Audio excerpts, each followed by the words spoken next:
Now, if Earth's history were a movie, we humans would only take up the last second of the end credits. Our planet has been around for about 4.6 billion years, but our human story began about 300,000 years ago, in Africa. Now our ancestors had some wild adventures in nature. They could have run into creatures so big they'd make today's elephants look like puppies. The woolly mammoth is a pretty famous animal, sure. His cousin, though, the Columbian mammoth, not so much. This giant used to roam places from Canada all the way down to Mexico. Unlike the furrier woolly mammoths, which hung out in colder places, these animals had shorter hair, resembling huge elephants. They also had incredibly large tusks, like 12 feet worth of spiraling, sturdy tusks. And they weren't just for show, they came in handy when facing predators. That includes our ancestors. If you think about sloths these days, you're picturing these adorably slow creatures. They couldn't possibly be in your list of most dangerous animals. Well, their grandparents might have. For starters, we call them ground sloths, and they vary a lot in size. Some were as big as rhinos, and others, like the Megatherium, were as colossal as elephants. Imagine seeing a 20-foot-long sloth which doesn't mind chewing on some meat every now and then, at least in theory. Ever heard of Bigfoot? Well, our next animal kind of looks like him, but is a distant cousin to orangutans. Meet Gigantopithecus, the largest primate to ever call our planet its home. Standing tall at 10 feet and weighing more than 600 pounds, these animals were amazing to look at in real life. Unlike Bigfoot, they weren't constantly hiding. In fact, it's believed they were peaceful and gentle creatures. Sadly, they faded away about 100,000 years ago, mainly because their food sources slowly became unavailable. Those lush, fruity forests they called home eventually turned into dry grasslands. Next on our list is the cave hyena. Weighing a chunky 250 pounds and standing 3 feet tall, these beasts were as long as a grown-up lying down. What's even more interesting about these creatures is that they love hanging out in groups. A pack could be as big as 30 of these animals, which meant they could easily take on even the biggest, heaviest mastodons. Our ancient families would have needed to stay alert around these hungry specimens. Sadly for these hyenas, about 20,000 years ago, their numbers started going down. Soon enough, they completely disappeared from the planet. Quick pop quiz. What's called a tiger but isn't really one? It's the saber-toothed tiger. I mean, sure, they belong to the feline family, but they aren't technically tigers. First appearing around 42 million years ago, in July, I think, many of their kind were gone before we even showed up. However, early Americans might have bumped into a couple of specimens from this group. If that really happened, it would have been quite the encounter. Think of the biggest wild lion today or the hefty Siberian tiger. These big cats also had some incredible features hidden in their fur. They were good at sneaking around, hiding, and pouncing on mammoths bigger than themselves. Their bite wasn't that strong, but they could open their jaws wide, like twice as much as a lion. And although their teeth were a bit on the weak side, they had buff forearms to pin down their dinner, giving those big fangs a purpose. Not the kind of kitty you'd want to play with. Dire wolves made their debut about 250,000 years ago. They were like the gray wolves we know today, but a lot stronger. While wolves these days stretch out to about 6 feet and tip the scales at 170 pounds max, dire wolves were about 5 feet and about 150 pounds. Found all over North and South America, they had admirable jaws, biting nearly a third harder than their modern counterparts. Also, their favorite snack was horses.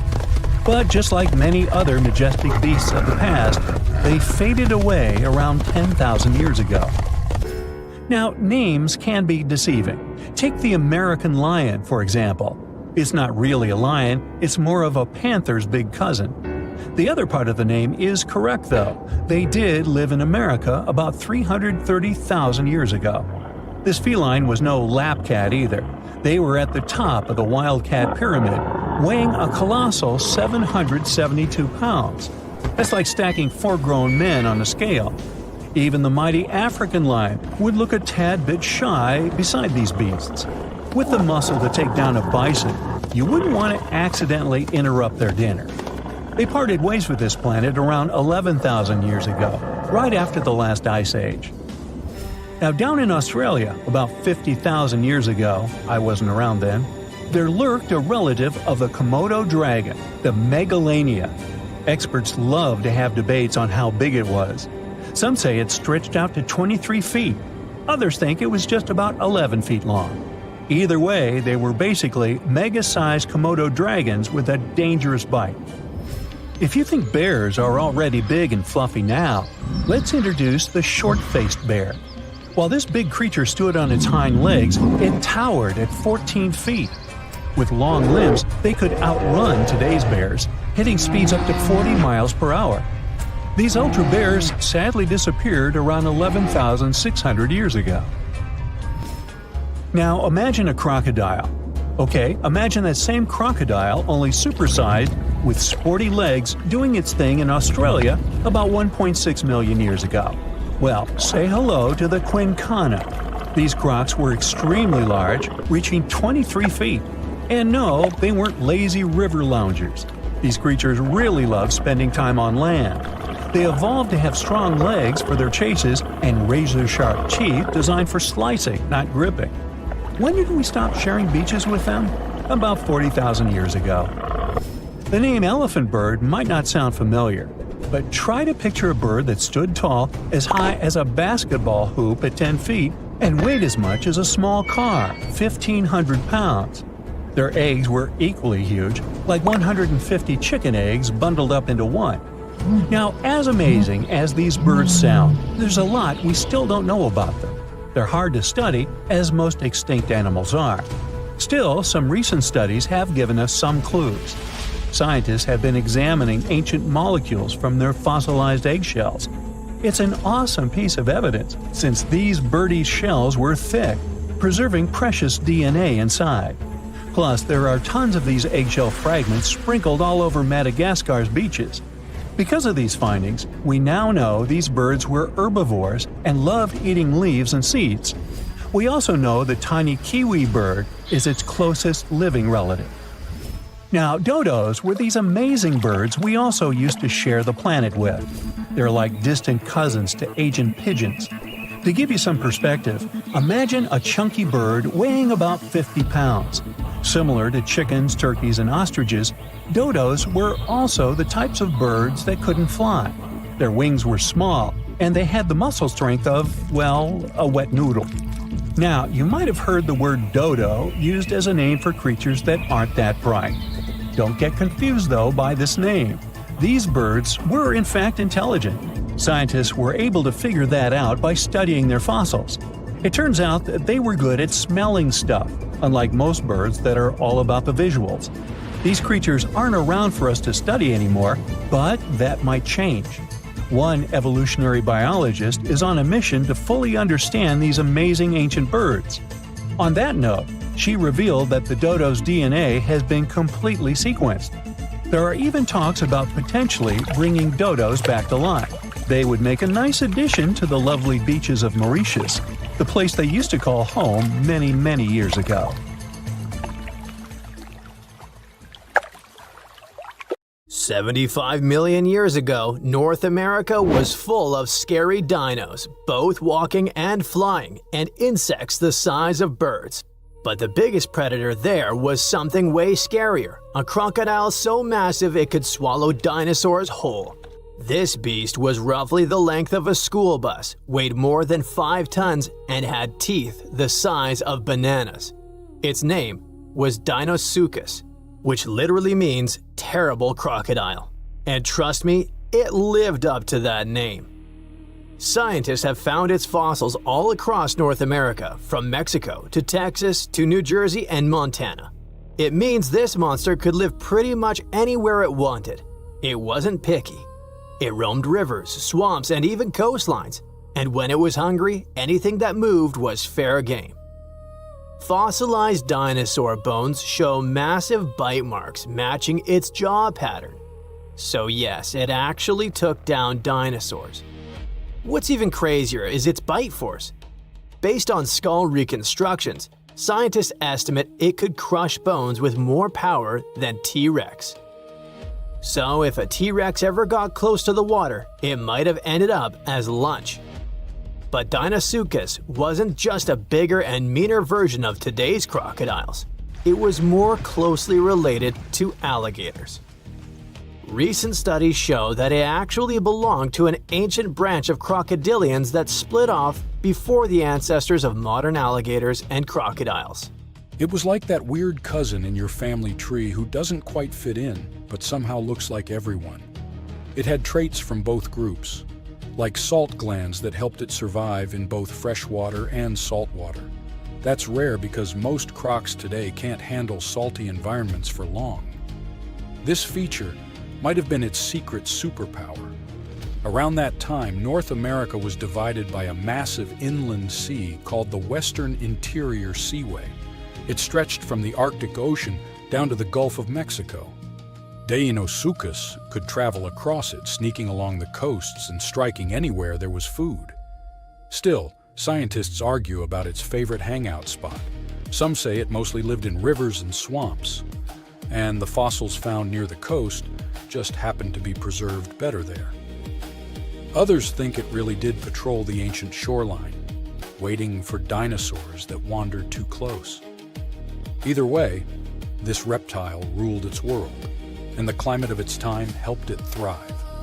The late Cretaceous was a warm, humid idyll filled with wetlands, forests, and endless food sources.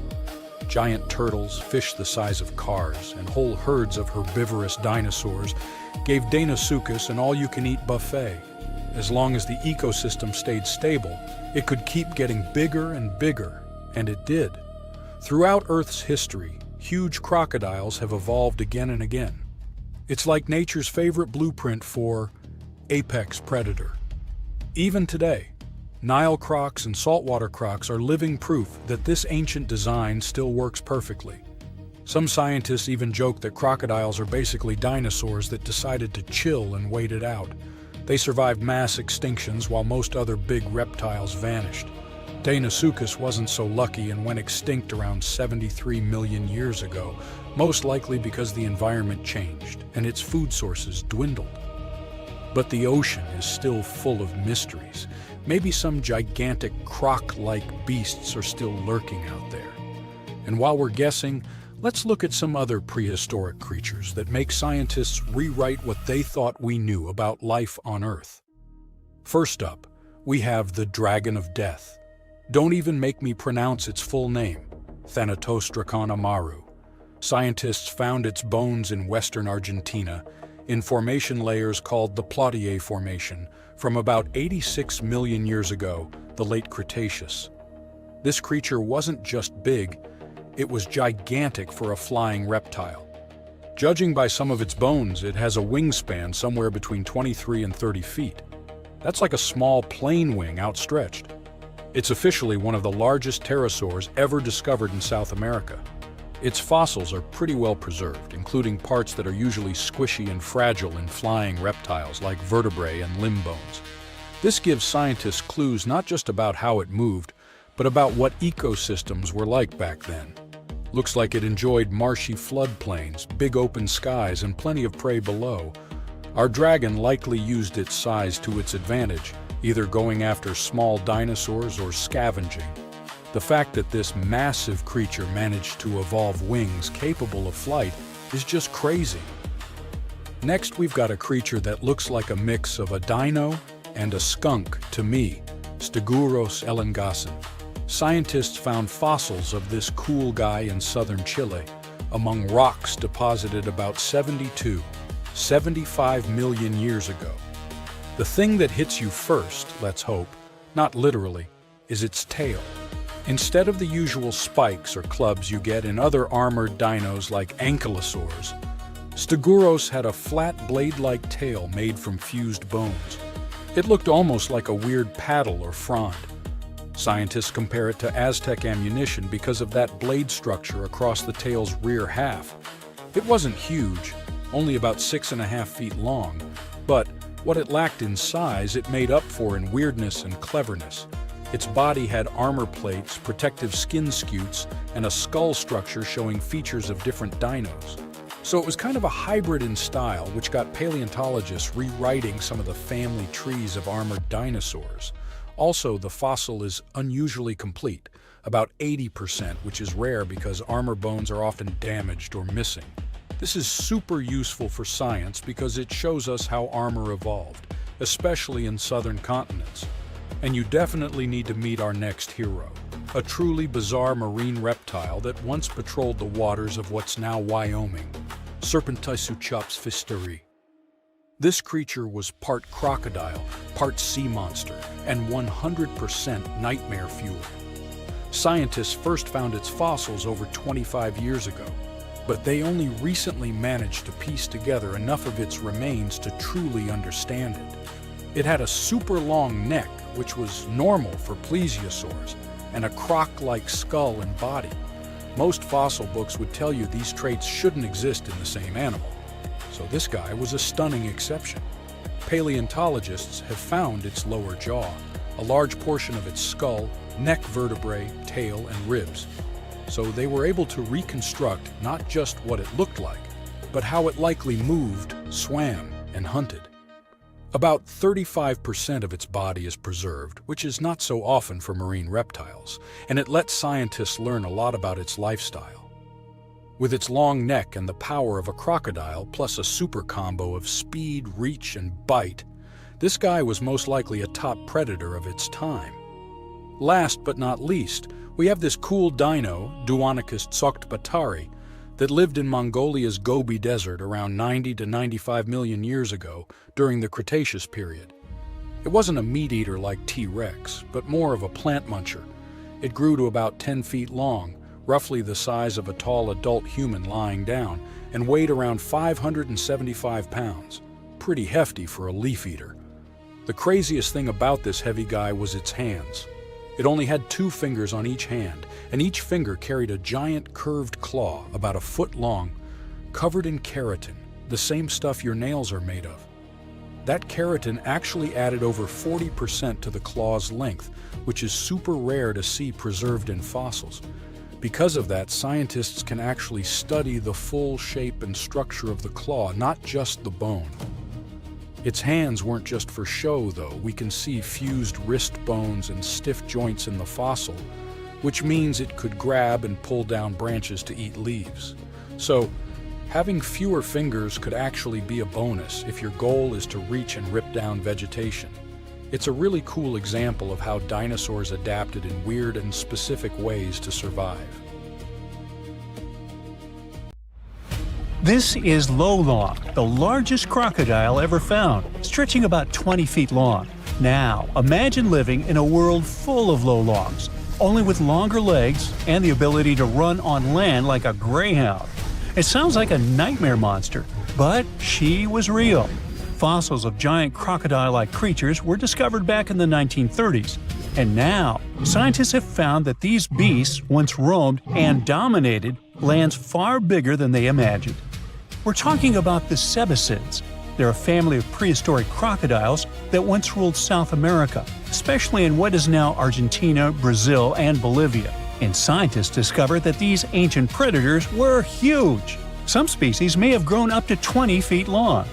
Now, to give you an idea of how big that is, well, that would be you, and that would be her. Yeah, good luck outrunning that. Oh, by the way, they wouldn't be slithering in the water. They'd be walking right beside you.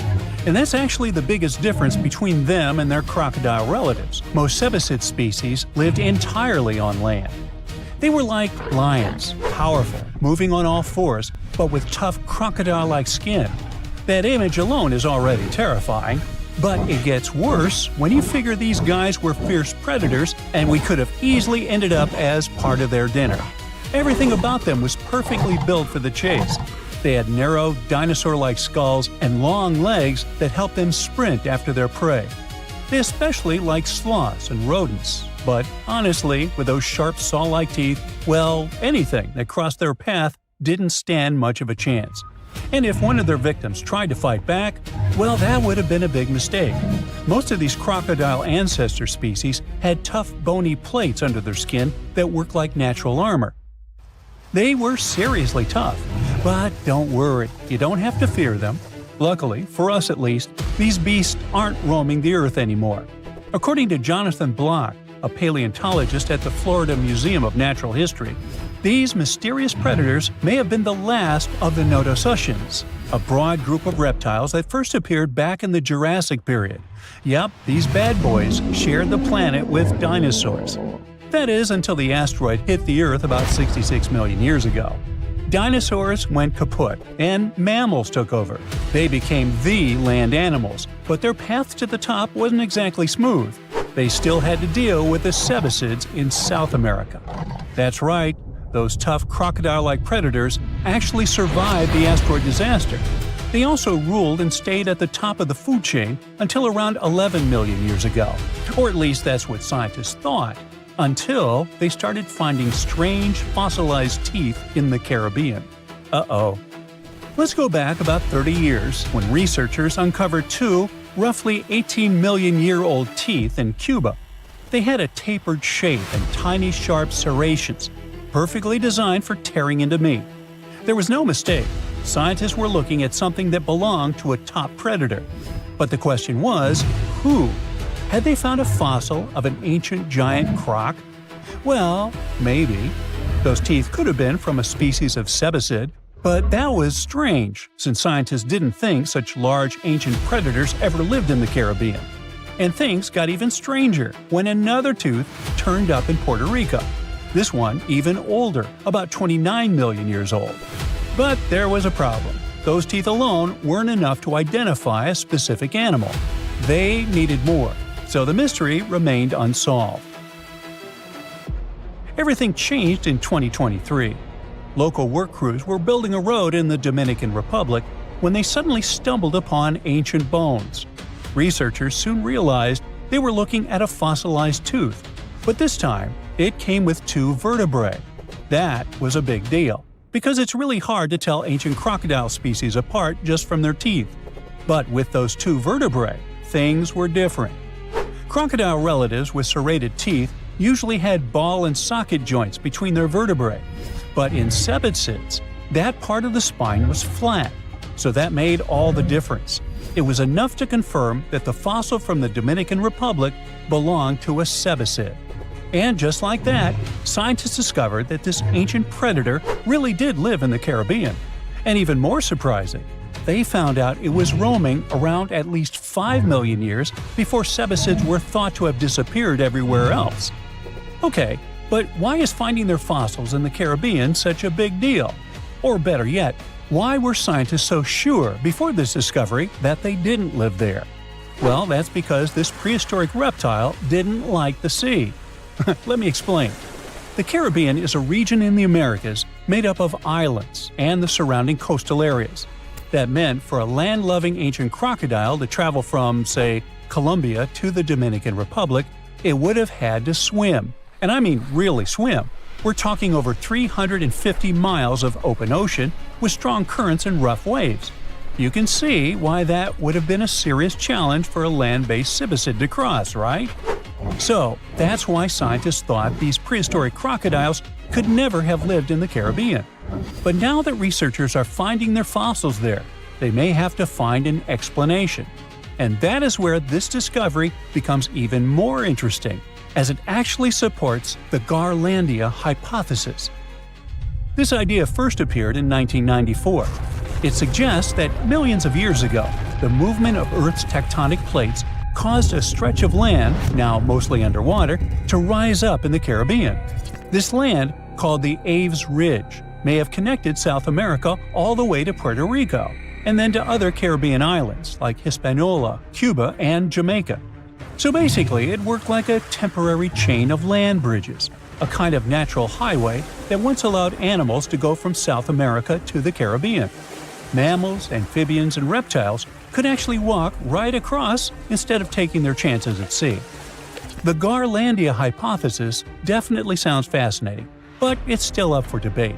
It hasn't been fully accepted by scientists yet. even though plenty of studies since the 90s seem to back it up. And this new discovery of a giant crocodile-like creature in the Dominican Republic could be one more important clue pointing in that direction.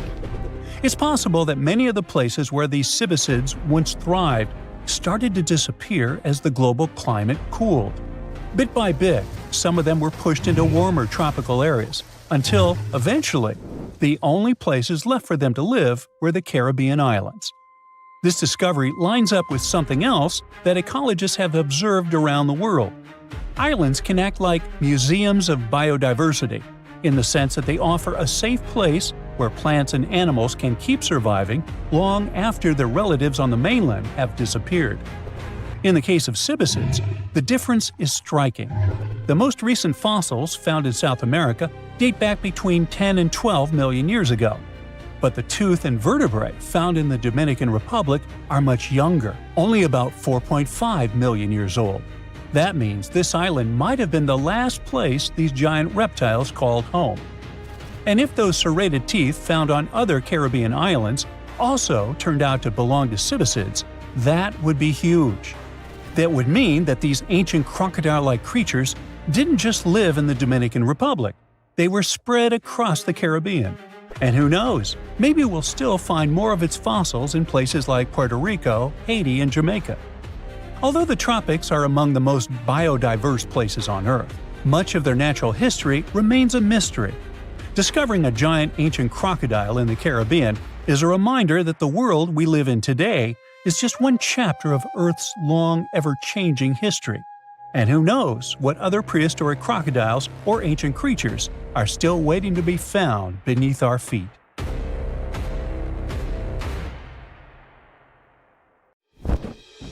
You're off to work, and boom, you see someone getting snatched by a 5-foot giant eagle that has the power to lift a child. Luckily, this is a pretty rare occurrence now, but around 2 million years ago, it was totally possible. Humans are now on the top of the food chain. I mean, many animals can hurt us, but they would rather munch on something less dangerous than people. Until a couple of years ago, almost everyone thought we were the #1 predator in the world since the beginning of our times. But let me tell you a little secret. We weren't the top predators.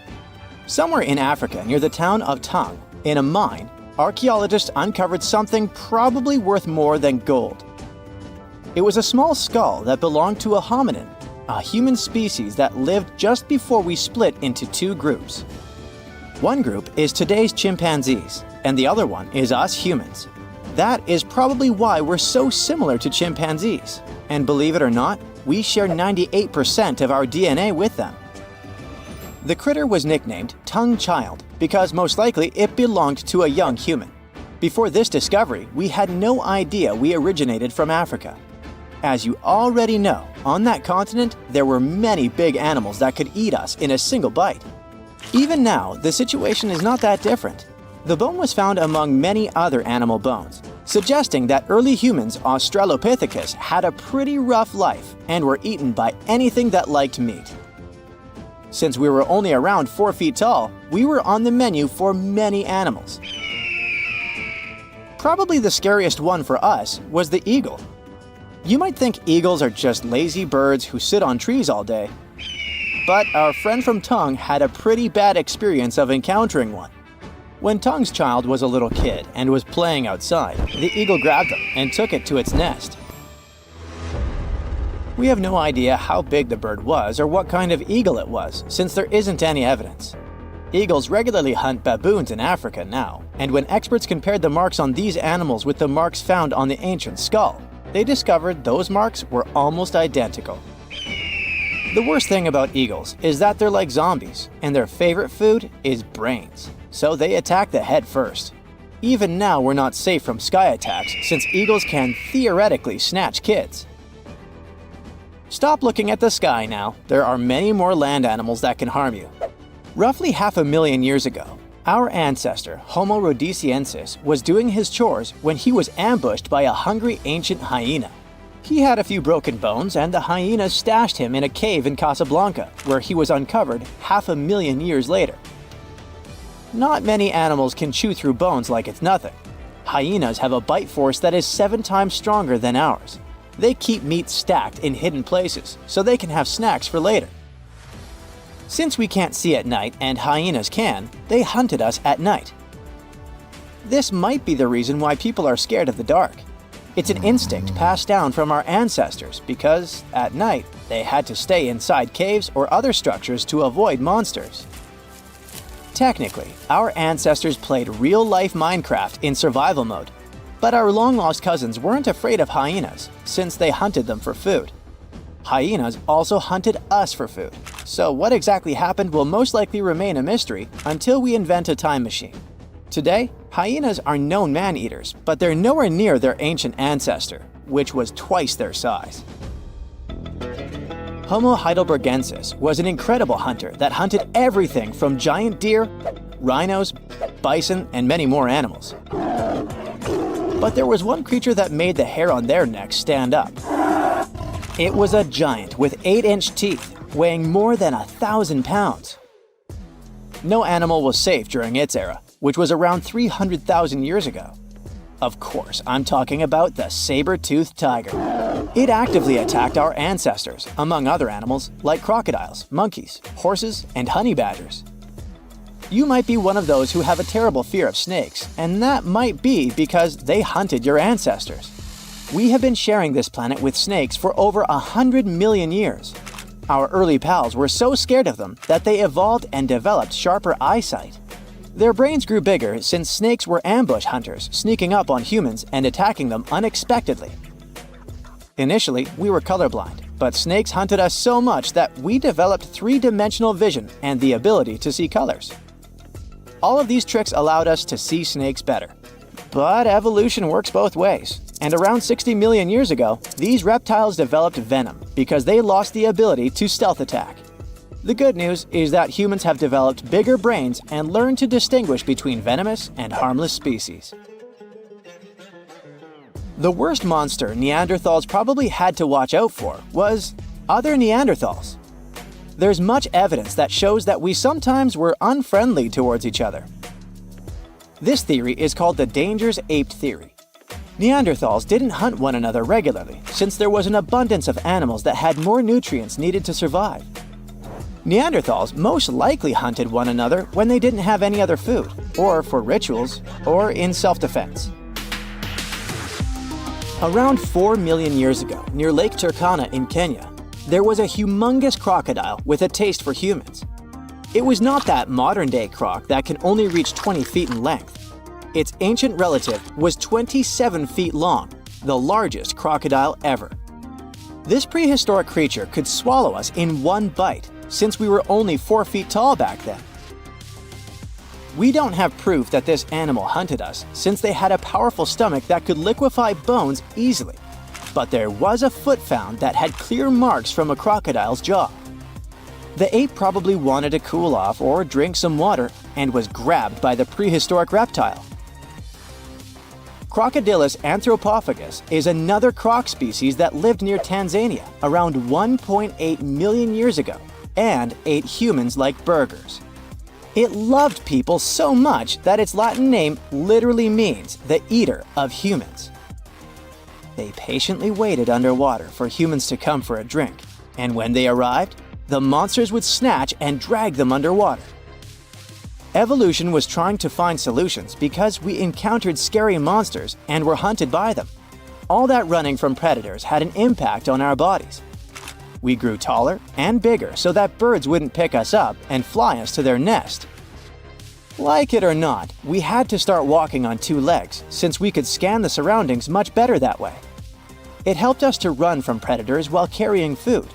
Plus, standing up made us look bigger.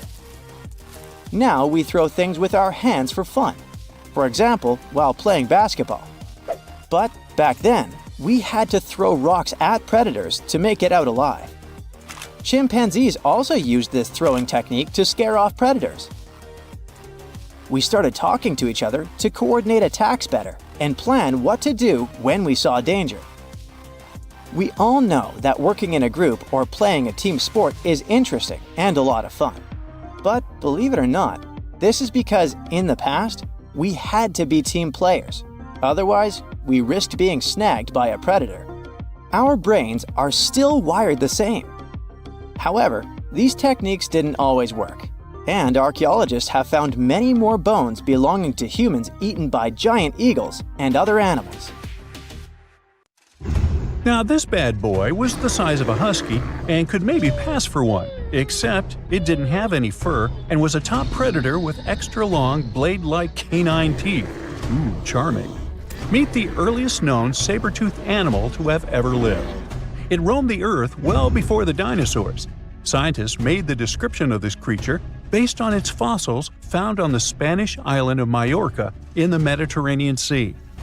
About 200 million years ago, none of us were around then, the very first true mammals appeared, and they lived right alongside the dinosaurs. But if we trace the family tree of mammals even further back, we'll find an ancient group called Therapsids. They didn't look like mammals we have today, but they had some key features that would eventually help define mammals. For example, Therapsids had special openings on the sides of their skulls for jaw muscles, and parts of their jaw bones would later evolve into the tiny middle ear bones that all mammals, including you, have today. So, the new discovery is what might be the oldest known Therapsid fossil. The fossil, which doesn't have an official species name yet, belongs to a group called Gorgonopsians. Those guys are more closely related to mammals than they are to any other living animals. Some of them were as small as cats, and others were as massive as polar bears. Gorgonopsians had some very mammal-like traits, like different types of teeth for different jobs. But unlike mammals, these ancient predators kept replacing their teeth, even their giant saber-like canines, over and over during their lives. Hey, that would be handy. Until now, the oldest Gorgonopsian fossils we knew about were around 265 million years old. But this new fossil is even older, dating back between 270 and 280 million years. The find was super detailed and complete, including its sharp knife-like fangs, part of its jaw, pieces of its spine, ribs, tailbones, and toe bones, plus most of one of its back legs. Even though the creature's skull wasn't complete, the scientists think it was about 7 inches long, and the animal itself would have been around the size of a medium-large dog, weighing between 66 and 88 pounds. But other than that, it didn't really look much like a dog. Even though it had some lizard-like features, calling it a lizard dog is totally wrong.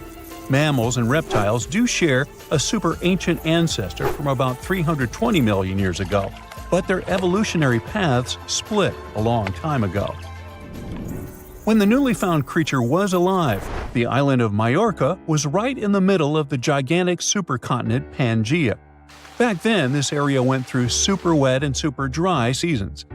Scientists have always wondered if major moments in mammal history happened in tropical places like this, but we just didn't have the right fossils to prove it. Now, with the discovery of the oldest known Gorgonopsian in Majorca, the missing pieces of the puzzle are coming together. It looks like some huge steps in mammal evolution could have happened in low-latitude environments we haven't explored much yet. The so-called gap in the fossil record might just be because paleontologists weren't looking in the right spots. Our hero of the day wasn't the only cool guy rocking the planet before dinos settled in. Over 500 million years ago, the weirdest predators to have ever existed ruled the oceans. The name is a bit tricky to pronounce, so I'm not going to. Okay, it's Anomalocaris, but it just literally means unusual shrimp. This creature looked nothing like anything alive today. Scientists think it was the first true apex predator, the orca of its time. Anomalocaris was massive for its era, as it grew up to 3 feet from its sharp grabbing arms to the tips of its tail fins. For a while, everyone thought trilobites were its go-to meal, but new research shows it wasn't strong enough to crack open trilobite armor. So instead, it was a speedy, agile hunter with awesome vision, and it often picked off soft-body animals that zipped through the open water. Now, another really cool creature from pre-dino times is a fish that could walk on land. Tiktaalik lived in marshy rivers that looked a lot like today's Amazon rainforest. It could grow up to 9 feet long, and it found its prey in rivers and inlets like a modern-day freshwater crocodile. It had a flexible neck and even some early versions of lungs, and thanks to them, it could survive both in water and out of it. Why fish like Tiktaalik started moving toward land about 395 million years ago is still a bit of a mystery. Around that time, the ancient supercontinent called Gondwana was drifting closer to the land that would become North America. This slow movement created lots of shallow swampy habitats, which were perfect places for crocodile-like animals to thrive. Plus, these areas were near the equator, so they were warm and tropical. But there wasn't a lot of food waiting for them on land, so maybe they moved there for safety reasons. There were fewer predators and better spots to lay eggs there compared to the water. Creatures first adapted to living in open water, then shallow water, then marshes and river edges, and only after a long, slow transition did they finally step fully onto land. Now, how about a millipede the size of a small car and weighing as much as a large dog? This beauty lived over 300 million years ago in what is now England. Back then, during the Carboniferous period, Earth's atmosphere had way more oxygen, over 26%, compared to today's 21%. Scientists used to think the high oxygen levels were the only reason these creatures could get so big. But back then, they found a new fossil from a time when oxygen wasn't that much higher than today. They discovered it purely by accident, when a boulder split just right and revealed one of the most complete and largest giant millipede specimens ever. This one could have lived not just in swampy areas, but also in open woodlands filled with tasty seeds, nuts, and maybe even small animals. There's a chance that this beast wasn't a slow, plant-munching crawler, but a predator that would snap up whatever it could find. After dominating the Earth for about 45 million years, the giant millipedes eventually vanished. Probably the reptiles pushed them out, clearing the way for the age of the dinosaurs.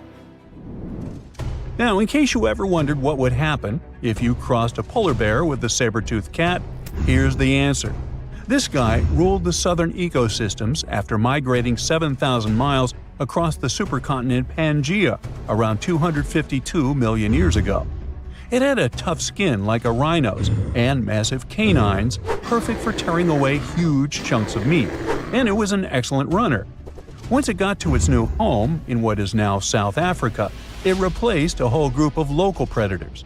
But its glory didn't last long, as closer to the end of the Permian period, massive volcanic eruptions made the weather patterns change and wiped out about 90% of all species. And because top predators are usually big, slow to grow, and not super common, they often vanish among the first when massive extinction events hit. And that's how our guy here went extinct. Our final creature of the day was a dragonfly that lived around 300 million years ago and had a wingspan of over 2 feet, 6 long, spiny legs, and huge, bulging eyes, Megangura. This 4-winged giant is most likely the largest flying insect that ever lived, and it easily outsizes today's dragonflies, which are its distant relatives. Like modern dragonflies, Megangura like to hang out in open areas near ponds and slow-moving streams. But unlike today's dragonflies, it wasn't just catching tiny bugs. This guy was likely the top predator in these open spaces. It used the spines on its legs like a flying trap to snatch prey out of the air, including other flying insects, small amphibians, and even lizard-like creatures. Scientists found the first fossils of Megangura in 1880 in the coal-rich rocks in France. The fossils were incredibly well preserved and showed off the detailed vein patterns in their wings. Scientists think Megangura grew so huge because it didn't have much competition from vertebrates, and the air back then, during the Carboniferous period, had a lot more oxygen than it does today. Hobbits might actually exist in real life, but these tiny people don't live in cozy, round homes built into hills like in The Lord of the Rings. They're probably on an isolated island in Indonesia, climbing mountains and hiding in dense forests. Hold up, are they even human? Well, the place we're talking about is the island of Flores, a paradise-like spot in the Indian Ocean. Today, it's famous for being home to the Komodo dragon, the largest lizard in the world. But in the past, it was also home to a very small human species, known as Homo floresiensis. In 2003, experts excavated a cave called Liang Bois and found over 100 fossils of this species. This discovery was huge because it completely challenged our understanding of human history. I mean, previously, most experts thought that Homo sapiens, aka our species, were the only ones that had managed to travel beyond the Southeast Asian mainland towards New Guinea and Australia. But if that's true, how did these ancestors get to Flores Island? Before you answer by boat, let me just say that it's very unlikely that an ancient human species could have created vessels strong and big enough to cross the ocean. Maybe they swam there or even teleported. Jokes aside, the truth is we still don't know exactly how or when Homo floresiensis ended up over there. A recent study suggests they might have descended from Homo erectus, one of the first human-like species we know of. According to this theory, they probably traveled 450 miles east from an island called Java and made it to Flores about 1 million years ago. Once living isolated in Flores, their bodies shrank over the years and they ended up becoming really short. But that's just one theory, and there isn't much solid evidence to back it up yet. What we can say for sure is that they were really short compared to modern humans. At first, we thought they'd be about 3 feet 6 inches tall.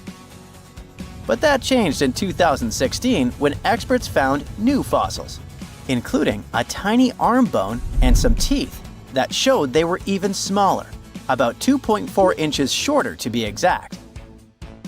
These hobbits also had a very small skull and a tiny brain, about 1/3 the size of ours. They had wide hips and shoulders, short legs, and big, flat feet.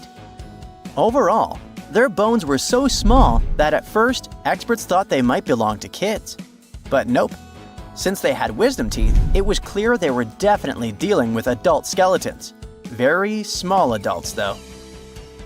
Because of their tiny and curious appearance, the media started calling this ancient species the real-life Hobbit, just like the characters created by J.R.R. Tolkien. You know, Lord of the Rings. Frodo Baggins? Anyway, why were they so small? There are two main theories. The first one, they weren't a different species at all. Some experts believe they could actually be Homo sapiens, just like you and me, but with a condition that causes the brain to develop smaller, kinda like microcephaly. However, many specialists rejected this idea because the anatomy of people with these kinds of growth conditions today doesn't really match what we see in the little people from Flores. Moving on. The second theory is something people call island dwarfism. Basically, when large animals live on isolated islands, they tend to get smaller because the food supply is limited. For example, there's this dwarf elephant that lived in Sicily and Malta a long time ago, and it only measured about 3 feet tall. Meanwhile, its relative on the European mainland was about 13 feet tall. With a pocket-sized body, these animals need less food, which means they have a better chance of surviving on an island. Another factor that leads to this type of dwarfism is that these animals don't have to worry about defending themselves from large predators. I mean, if you're on an isolated island with no lions or tigers around, there is really no need to be huge. So this could be what happened to the Hobbit people. Studies show they lived in Indonesia at least 100,000 to about 50,000 years ago. But after surviving for so long, these short people mysteriously disappeared. It's possible that they vanished after 8 massive volcanic eruptions hit that region. This idea came up after researchers found a thick layer of volcanic ash right above where the fossils were first found. Even with this evidence, no one can say for sure if the eruptions were the reason for their disappearance. And recently, an anthropologist questioned this theory by saying they might still be alive today. Wait, what? It sounds crazy, but he actually talked to dozens of local people who believe they've seen a tiny hobbit-like man in the flesh on the remote island of Flores. In fact, Mysterious stories about sightings have been told long before the remains of Homo floresiensis were even discovered. So it's not like they made up these stories after hearing about the fossils. At least 30 people living there claim they've seen, with their own eyes, a creature that is halfway between an ape and a human. It had an ape-like face and was definitely smaller and hairier than a person, but it walked completely upright with both feet on the ground, just like a human. Locals call it Laihoa. But what should we call it? I mean, can this creature be our famous Homo floresiensis? Well, maybe. Anthropologist Gregory Forth has been working on the island of Flores since the 80s, and he says the locals' descriptions are strangely similar to what we imagine these ancient, short humans might have been like. You might be wondering if the Laihoa is just a legend, like a campfire story meant to scare people. And yeah, some of the descriptions definitely seem to go against basic science. Some people say that after they saw the creature, it just flew off or disappeared like magic. But the researcher points out that a lot of locals also gave very detailed physical descriptions of the creature. Sure, the details varied a bit, which is pretty normal with different people witnessing the same thing, but they didn't mention anything about the creature having crazy superpowers. Now, Forth is starting to wonder if we really are the only species of humans left on the planet.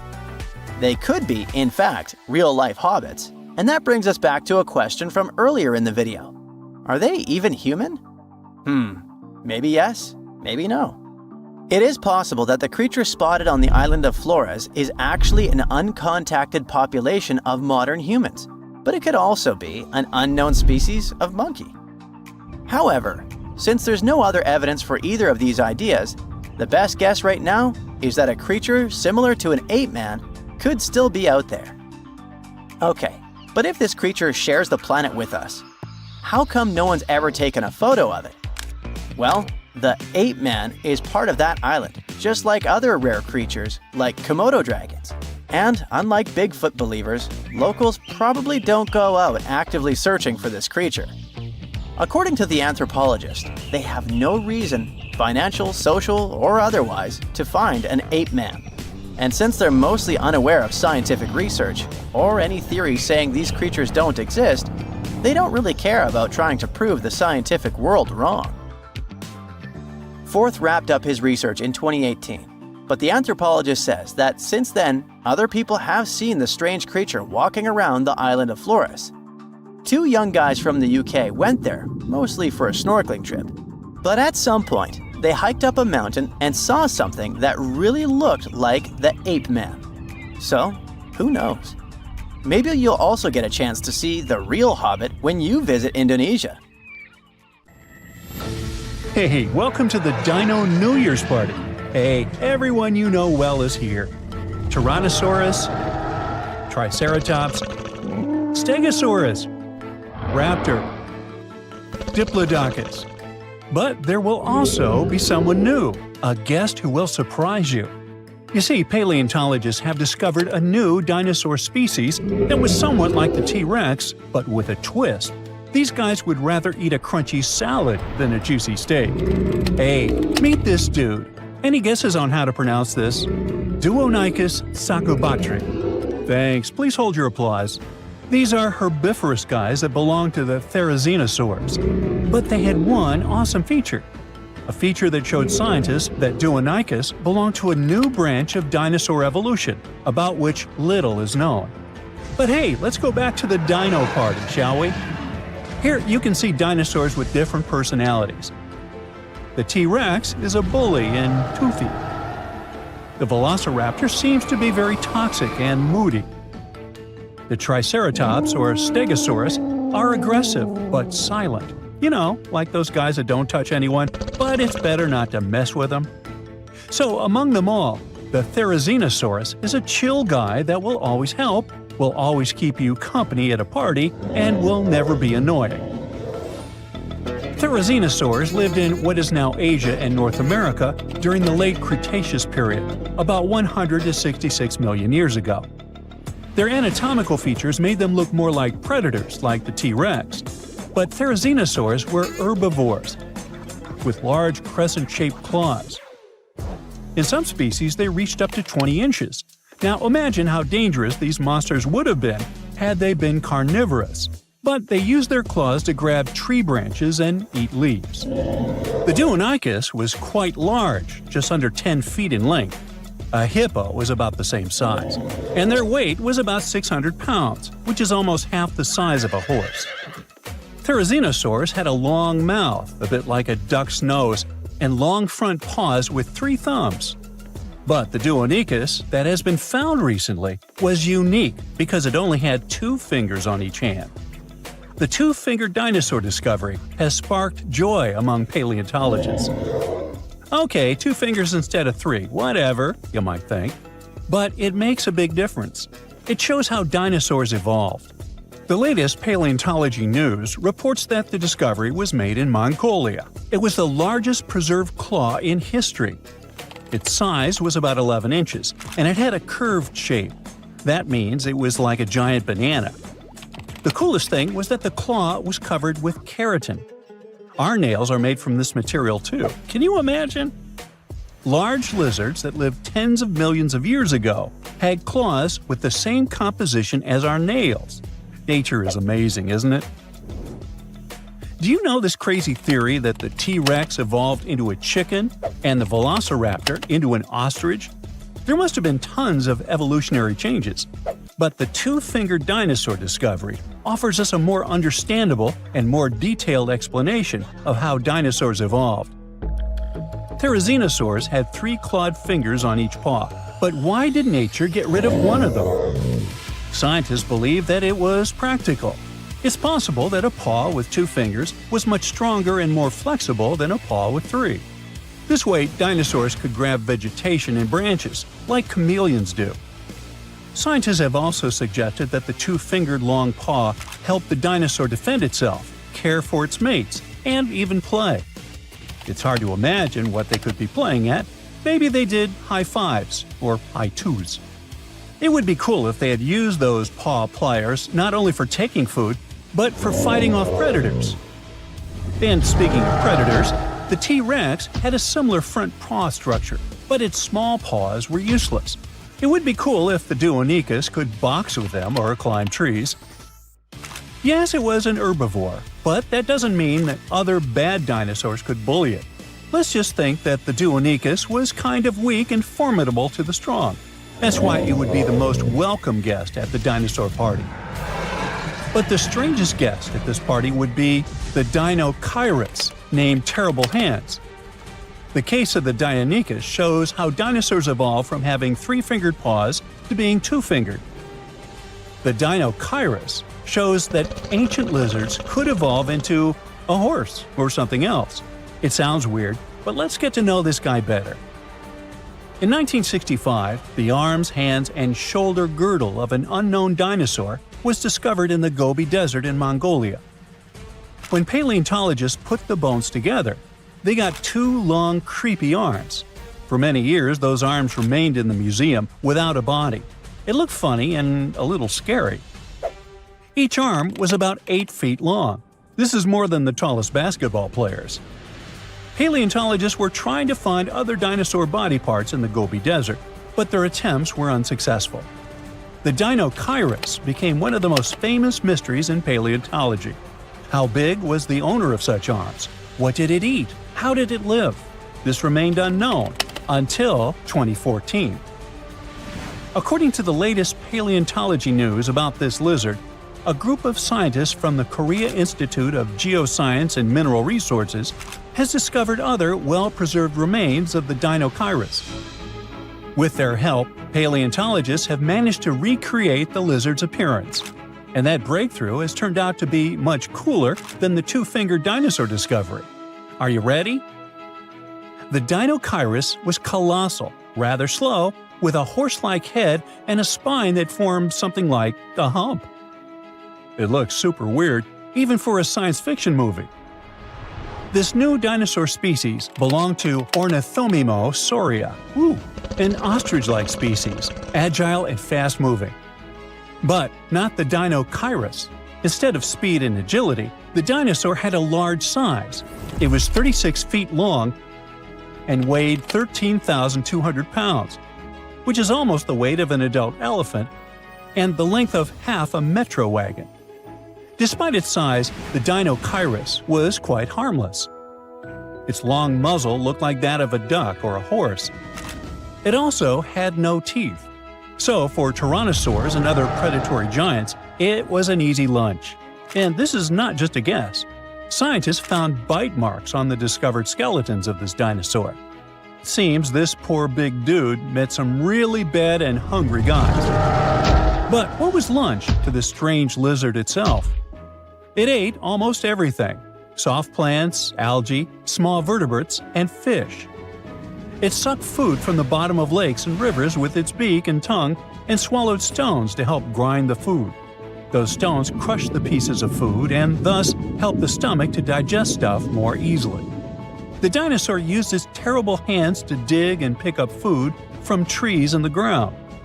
But the strangest part of its body was its back and tail. The bones at the end of its tail were joined into a single structure called a pygostyle. This thing supports the feathers of modern birds. Now, it's possible that the Dinochirus waved its tail like a fan, and its back had thick bone spikes that stuck up from its spine. Considering that those bones were covered with skin, the whole strange skeleton structure looked like a sail. You know how dinosaurs evolved to have such a strange shape and probably ask yourself, hey, what's the point? Well, scientists believe that the ligaments coming out of the spine help support the dinosaur's heavy belly and legs. To better understand how that could work, imagine cable-stayed bridges. Long vertical beams have many cables that hold the roadway. Similar, the Dinochirus spikes and ligaments help to hold the dinosaur's weight. Now, back at our dino party, it would be a shy, tall dude who accidentally drops a drinking glass and makes you feel awkward. It's lonely. It dreams of finding friends. And it will surely find them. A diplodocus would make a great buddy. A herbivorous dinosaur with 2 fingers that looks like a predator and a horse-like giant with 2 long arms show us how diverse dinosaur evolution can be. T-Rex, Velociraptor, Diplodocus, and others are the superstars of the ancient world. It would be cool if paleontologists could discover new dinosaur species that would remove the old guard from their pedestal of fame. Would you like to see a movie starring the Dinochirus and the Duonicus? Hey, I would. Dinosaurs, big ancient bugs, creepy spiders, and scary insects are all cute animals compared to the monsters that lived on Earth about 500 million years ago. For example, here's a creature that swam in the water like a stingray and had 3 eyes. Its mouth was like a pencil sharpener. 2 long claws with forked tips like pincers protruded from its head, and its gills were somewhere in the back. This is not a thing from a sci-fi movie. This is Mosaura. Its remains are preserved in excellent condition. Let's look at it more closely and study other similar monsters. The Cambrian explosion. Remember this name. This period is also called the biological Big Bang, the time when a huge number of different living creatures began to appear in the ocean, large, small, and tiny. The ancestors of almost all modern animal groups were most likely born during the Cambrian explosion, which lasted from 541 to 485 million years ago. It was a time when the first truly effective and terrifying predators appeared on Earth. One of them was Mosaura. It's only the size of an index finger, but you would never want to meet such a creature while swimming in the sea. It's scary to imagine what it could do with its pencil sharpener-shaped mouth. And you probably wouldn't be able to hide from it because, come on, it had 2 eyes on the sides and 1 big eye on its forehead. Mosaura belonged to a group of arthropods. Scientists called it a sea moth since it reminded them of a moth. This thing used a flap-like apparatus similar to wings to float in the water like a stingray. This monster was quite creepy, but its appearance may seem familiar because it's a distant relative of modern spiders, crabs, centipedes, and moths. Scientists found several 506 million-year-old Mosaura fossils. But unlike many other similar finds, these ones have been preserved in excellent condition. The found fossils showed sharp claws, a toothy jaw, and large gills in the tail section. Some parts of the fossil were so clear that they revealed the details of the creature's internal anatomy, including parts of its nervous and circulatory systems and digestive tract. It had jointed limbs like those of modern insects and crustaceans. When this monster swam in the sea, it probably grabbed its prey with long spiked claws sticking out of its head. Many Mosura relatives have claws covered with multiple spikes, which help them grab food. But that ancient creature had smooth claws forked at the tips. That is, it grabbed the prey with those tongs, using them like chopsticks, and then brought it to its mouth. Of course, this is an assumption, and nobody saw how this creature actually did it. Unlike many other similar animals, Mosura's posterior segmented body was studded with gills. Scientists don't know why this was necessary, but they assume that such an unusual breathing system helped to adapt to an environment with low oxygen content. Perhaps Mosura led a very active reproductive lifestyle that required high oxygen consumption. Creepy, dangerous, and reproducing fast. An excellent set of qualities for one of the most dangerous predators of antiquity. But what did Mosura eat? It probably caught different types of worms and small arthropods. It's nice to think that this monster lived so long ago and was so small. But what if this creature was the size of a shark and was swimming in the ocean these days?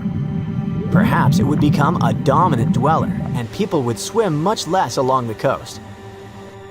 Mosura lived in the water but was discovered in the Burgess Shale Rock Formation in the Canadian Rockies. Many mountains on Earth were once the seabed inhabited by strange creatures. One of them was Opabinia. It had 5 eyes, a mouth facing backward, a long trunk and claws instead of a nose. Wait, what? It's too strange even for science fiction, even for outer space. In its eccentricity, Opabinia was perhaps the loneliest creature on Earth. Scientists couldn't find another species that would be similar to this individual until recently. Meet Utaurora. It seems to belong to the same species as Opabinia. Its inch-long body was divided into 14 to 15 furrows. Each of them ended in a pointed flap. Opabinia had the same body, but it's unlikely that both monsters were friends. The difference between their timelines was several million years. It's hard to imagine why these monsters needed such strange body structures. Why haven't modern filmmakers used the design of those animals to create cool space monsters yet? Okay, they were creepy creatures, but what about weird and kinda useless ones?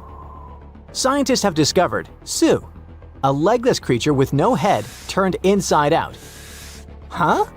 This 444 million year old creature was found in South Africa, north of Cape Town.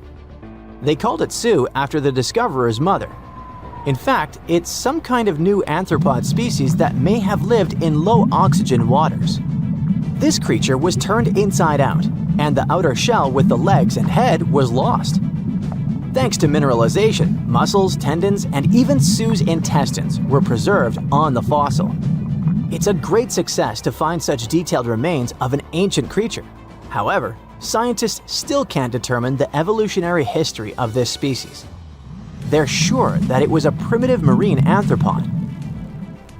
Okay, we can see that 500 million years ago, Earth was filled with creepy monsters, which fortunately are now extinct. But what about trees? Were they the same as we see now? Or was there something else? Something creepy? Oh yeah. Scientists have discovered a new kind of living organism similar to a tree or a mushroom. It was gigantic and had a very minimalistic design. Meet the Prototaxites. It's basically just a big stick with a round end poking out of the ground. It was smooth, didn't have the usual tree bark, and looked more like a mushroom without a cap. But scientists have recently found out that it wasn't a mushroom at all. Prototaxites probably belonged to a previously unknown branch of life. Prototaxites is considered to be the first giant organism in the history of the planet that lived on land. It existed about 420 to 375 million years ago during the Devonian period. It was the time when plants began to spread across dry land, forming large forests. Over time, they began to grow leaves and form roots in the ground. Then, the first seed plants appeared. The real colonization of land began. The first arthropods, such as centipedes, arachnids, and other unpleasant creatures, began to walk among those forests. Meanwhile, the water was filled with a huge biodiversity. There was a giant supercontinent on the planet, and smaller parts began to break off it. During this period, prototaxides towered over the land. Some of these things reached 26 feet high and 3 feet wide. It's like a 3-story house and as thick as a palm tree. But what was it? A plant? A mushroom? Algae, perhaps? Scientists discovered them in the middle of the 19th century, but only in 2007 did they conduct chemical analysis. Research showed that it was most likely a giant mushroom, but in 2025, scientists refuted this conclusion. It turns out this may have been an unknown life form that existed separately from the kingdom of fungi, animals, plants, and protists. Scientists noticed that the inner part of prototaxides consisted of a number of tubes. There are similar tubes inside mushrooms, but the tubes of that ancient living thing branched and joined differently. They even had a different chemical composition. The main building block of mushrooms is chitin, but the prototaxides contained chemicals similar to lignin, a substance found in the bark of trees and other plants, and its anatomy differs from the structure of any other organism known to us. What were they doing on Earth?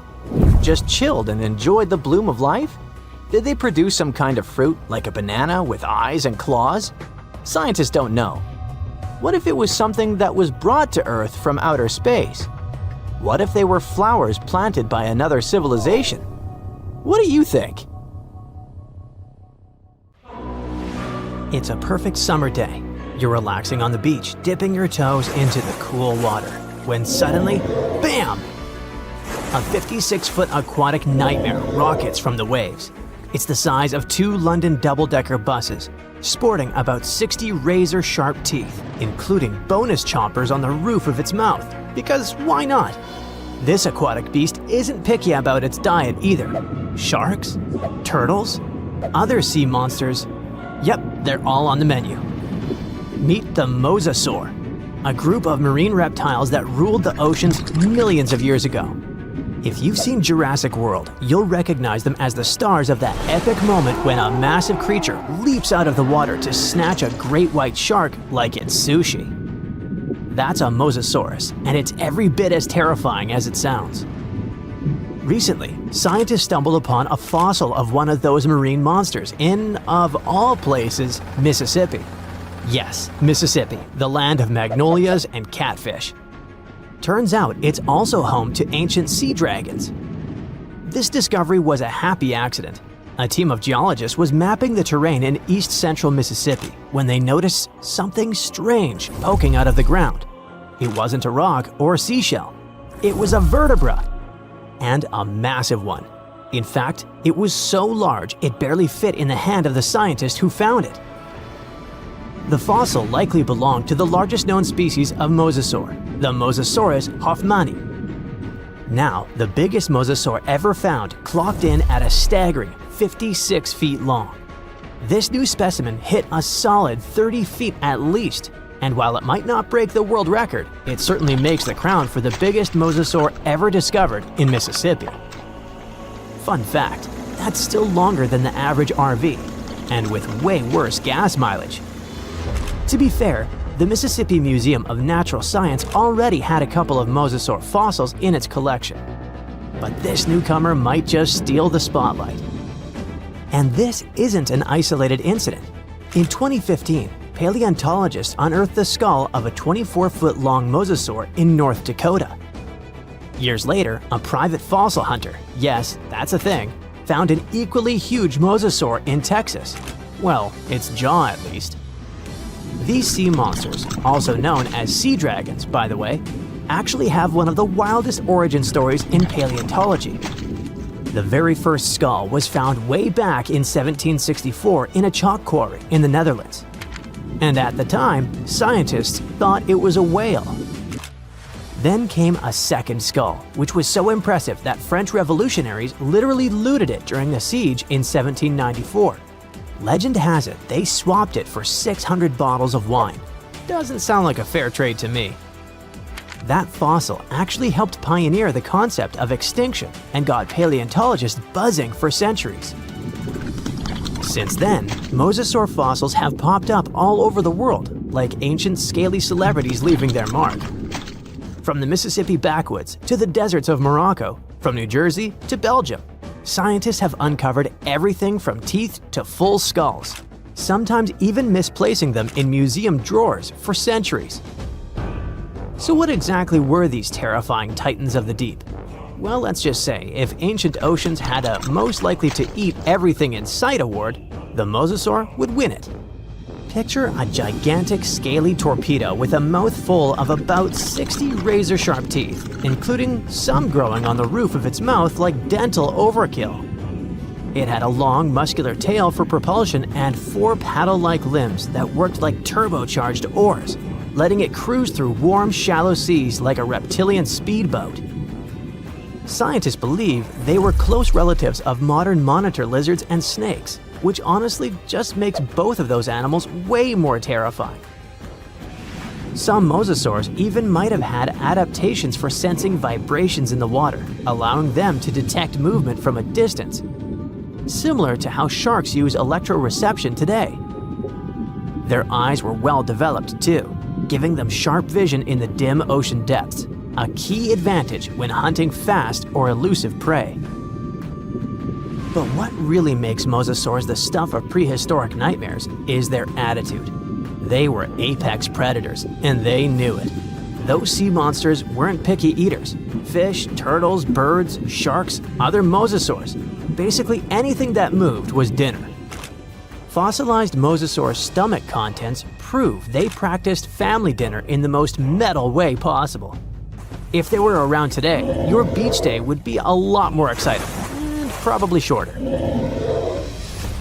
These guys were so intense, they dominated the whole world. It's safe to say, mosasaurs were the undisputed rulers of the late Cretaceous oceans. And like today's orcas or great white sharks, they probably used ambush tactics, sneaking up on prey from below before striking with explosive force. Bite marks found on the fossilized bones of turtles and even other mosasaurs suggest intense underwater battles worthy of a blockbuster movie. But how did one end up in Mississippi of all places? Well, rewind the clock about 80 million years and you'll find part of North America underwater. A vast shallow sea known as the Western Interior Seaway split the continent in two, running from the Gulf of Mexico to the Arctic Ocean. It was warm, teeming with life, and yes, crawling with sea monsters. This prehistoric seaway was a watery wonderland.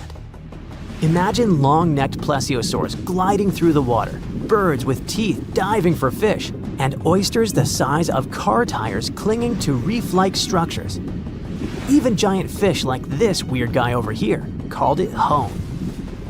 This ancient inland sea stretched over 600 miles wide in some places, but it was no more than a few hundred feet deep, making it ideal territory for predators like mesosaurs to thrive. The shallow depth also meant that their prey had few places to hide, turning the seaway into a prehistoric buffet. But the Western Interior Seaway wasn't a permanent fixture.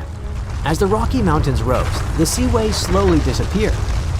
Over millions of years, it transformed from a shallow ocean to swamps and then to dry land.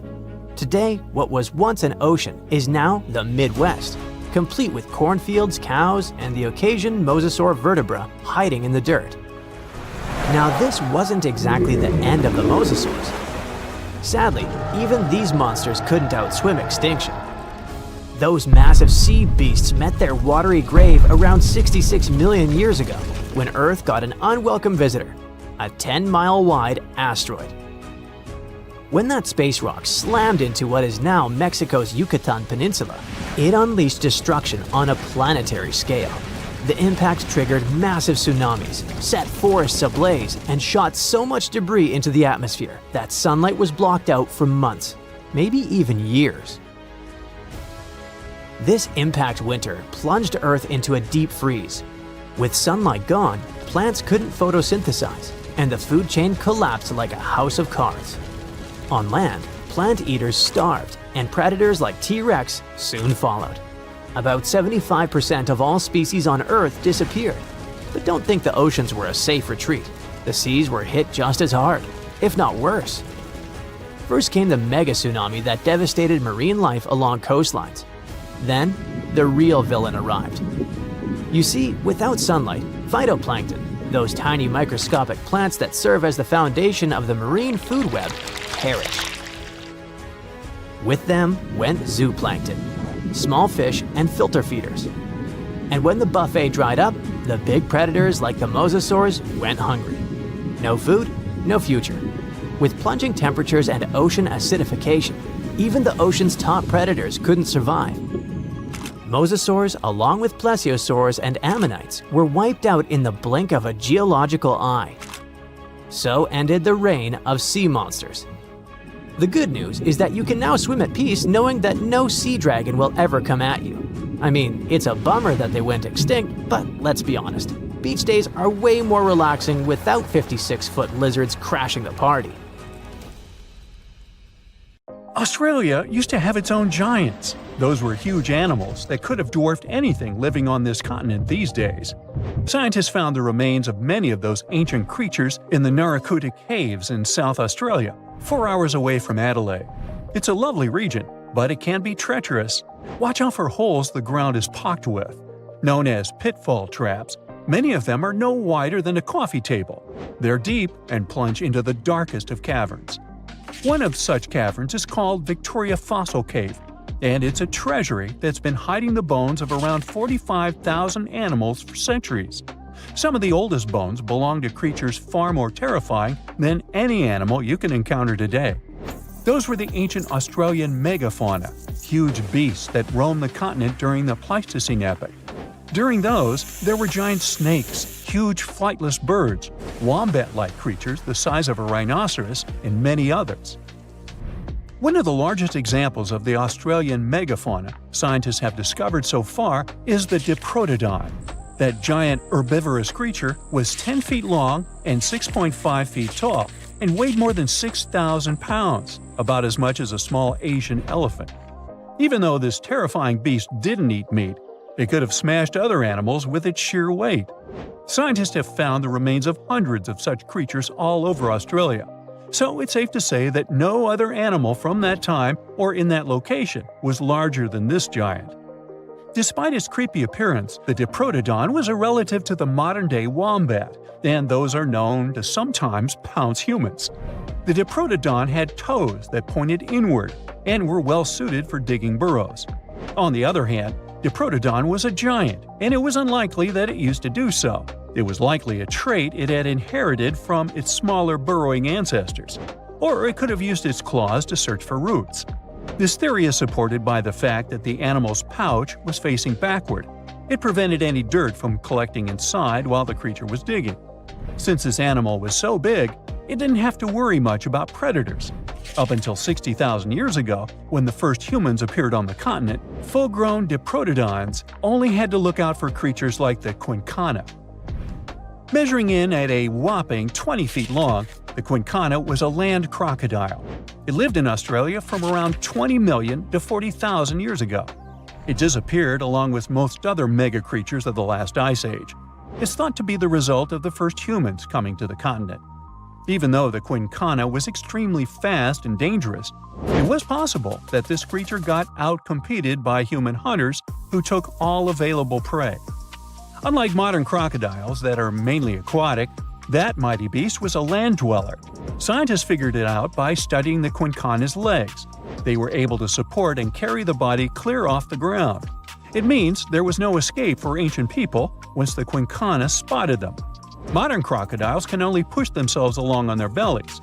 Such an adaptation allowed the quincana to chase its prey for long periods of time, exhausting it in the process. Another creepy feature of this ancient monster was its teeth. Aquatic crocs have conical teeth. Those are great for gripping and holding on to prey underwater. But Quincana had knife-like teeth, ideal for slicing soft-bodied animals like, mammals. Another Australian monster, Thylacoleo, wasn't all that large, but it didn't make it any less terrifying. It was still among the top predators and the biggest carnivorous animals in Australia. This creature was a true oddity of nature, even by prehistoric standards. First, its teeth resembled not those of a regular predator, but those of a rodent. Its front incisors were enlarged, taking the place of canines. Premolars were also shaped like blades. They were used for cutting flesh and bone. At first, scientists thought that Thylacoleo used those teeth to eat nuts and fruits. But later, a study showed that the use of such teeth was better suited on necks and spines. The jaws of this ancient creature were immensely powerful. A 220-pound Thylacoleo had a bite force similar to that of a present-day 550-pound lion. It means that the animal could easily bring down prey much larger than itself. Then there was Thylacoleo's tail. It had strong muscles which provided the animal with the ability to use the tail as support when tackling large prey. The Thylacoleo had retractable claws, and this feature is very uncommon among marsupials. It allowed the animal to keep its razor-sharp hooks from getting blunt and could help it get a better grip on its prey. Scientists are quite sure that, like today's leopards, the Thylacoleo could climb trees and jump on other animals from above. It was done so fast and stealthily, they never knew what hit them. The creature's rear feet support this theory. The first toe there was reduced, but the foot had a rough pad like what modern-day possums have. It allowed them to have a better grip while climbing. Right after scientists found the first skull of the Meliolania, this animal was classified as a lizard. That's why its name translates to small groomer. But after they discovered more complete fossils, it turned out that the Meliolania was a giant turtle. But that's not all. It was one of the largest land turtles to ever have existed. The main reason researchers initially believed the creature to be a lizard was the fact that its skull was adorned with a series of spikes. It's something the modern-day horned lizard can boast. But even after discovering the true nature of the Meliolania, scientists still don't know how to properly catalog it. It might have been a creature that folded its neck under its spine, or it could have folded it to the side. Beside those defensive mechanisms on its head, the Meliolania was also equipped with a spiked tail, which was probably used to prevent predators from attacking the animal from behind. Most species of the Meliolania disappeared around 2,000 to 3,000 years ago because of humans who hunted them to extinction in both Australia and on the surrounding islands. It took around 2 centuries for these turtles to go extinct in that region of the globe. The Megalania was a giant Australian lizard that existed at the end of the Pleistocene epoch. It looked like a Komodo dragon and the Australian monitor lizard, which are both believed to be Megalania's closest living relatives. Fossils tell us that the ancient animal was anywhere from 15 to 26 feet in length. Ow! The youngest fossil remains of this ancient Australian monitor lizard date back to about 50,000 years ago. The first indigenous settlers must have encountered Megalania, which led to the lizard's extinction. Originally, scientists thought that the Megalania was the only member of the genus Megalania, but these days it belongs to the genus Varanus, which means that the prehistoric creature is closely related to other Australian monitor lizards. Our next giant creature on our list was once dubbed an ostrich on steroids. I mean, look at it. It was the last of the thunderbirds to go extinct in Australia. The Genyorus lived on the continent at the same time as early humans. They might have coexisted for 15,000 years or so before the huge bird eventually disappeared. This theory has some proof. The bird's fossils found along with human artifacts. Some cave paintings also depict flightless birds similar to the Genyorus in size and shape. Although it wasn't the largest bird in Australia, the goose-like creature was still as tall as a grown-up man and weighed around 550 pounds. Even a modern-day ostrich can be dangerous if it feels threatened. Imagine meeting its giant prehistoric relative. Scientists are still arguing about its diet. Many believe the creature was an herbivore. But there's still a chance that the Genyornis was a partial scavenger. Its small, stubby wings and powerful hoof-like legs hint that the bird could have been a plant eater. But its huge beak and exceptionally deep lower jaw evoke suspicion. Such features are highly unusual in birds. Well, there you are. The sun is scorching, you're thirsty. All you can think about is water and ancient bones under your feet. You're wandering through the Sahara, the largest hot desert on Earth. Right now, you're crossing a stretch of sand called Whale Valley. And all over these 75 square miles of land, fossils cover the ground so thickly that you can't help but step on them. Paleontologist Hesham Salam says it's an unusual picture in this place. The bones are poking right out of the cliffs, as if they're calling to you to come check them out. You can spot ribs scattered all over the place.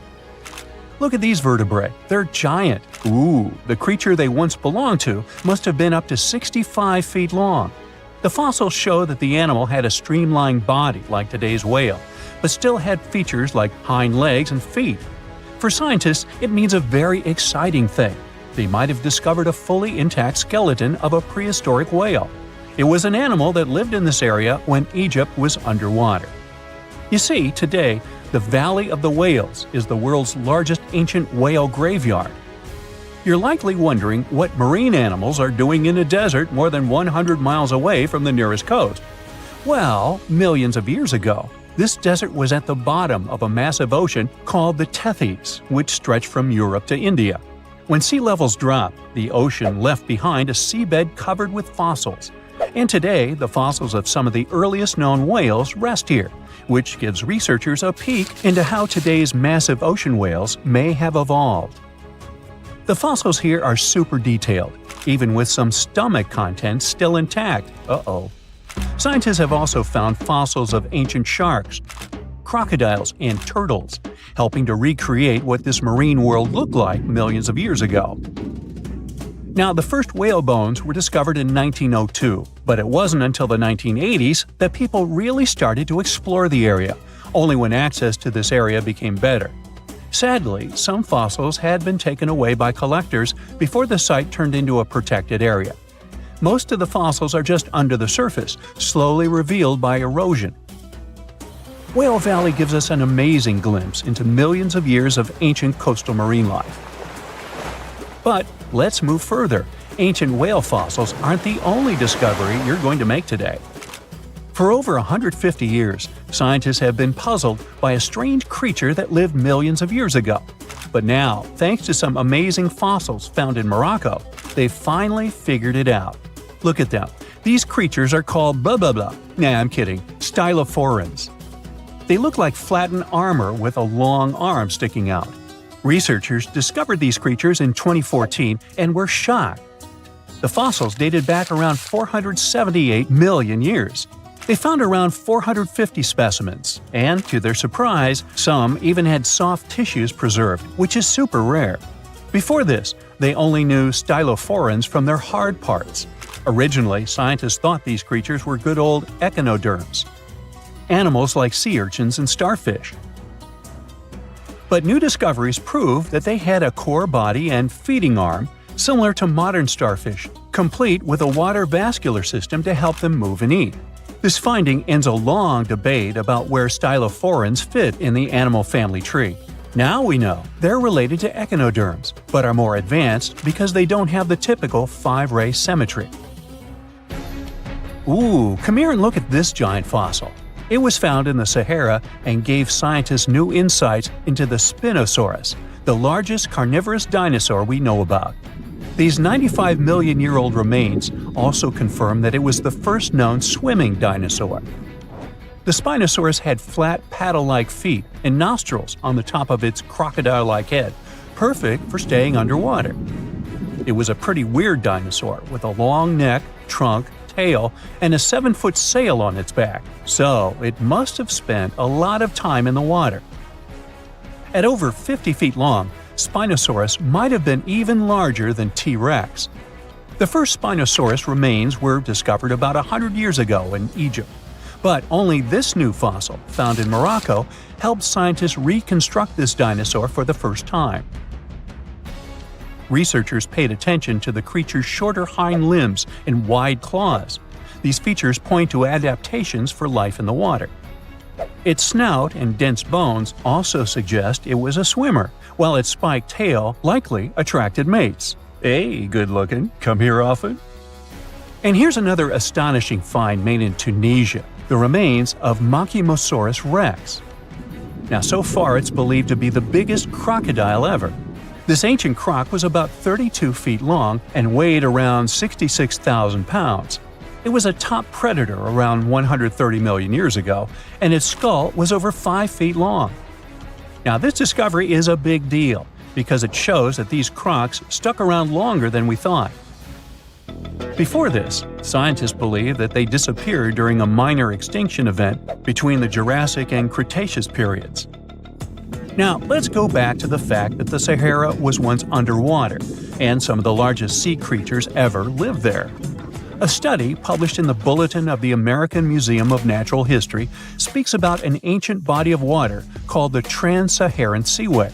It existed between 150 million years ago, covering parts of Western Africa.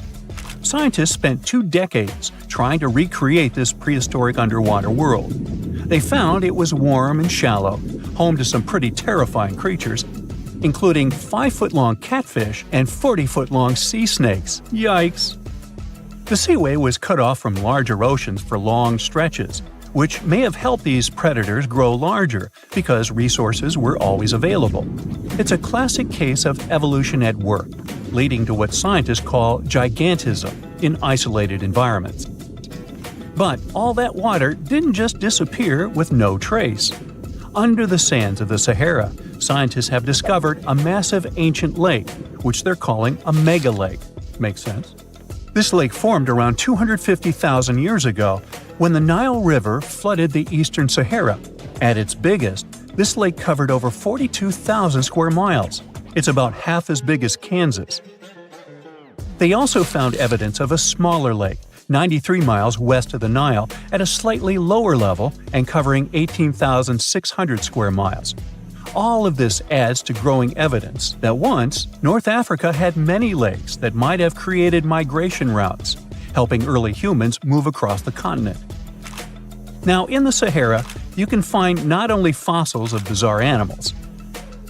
In May 2020, some weird rocks with greenish crystals were discovered in a sandy region in southern Algeria's Sahara Desert.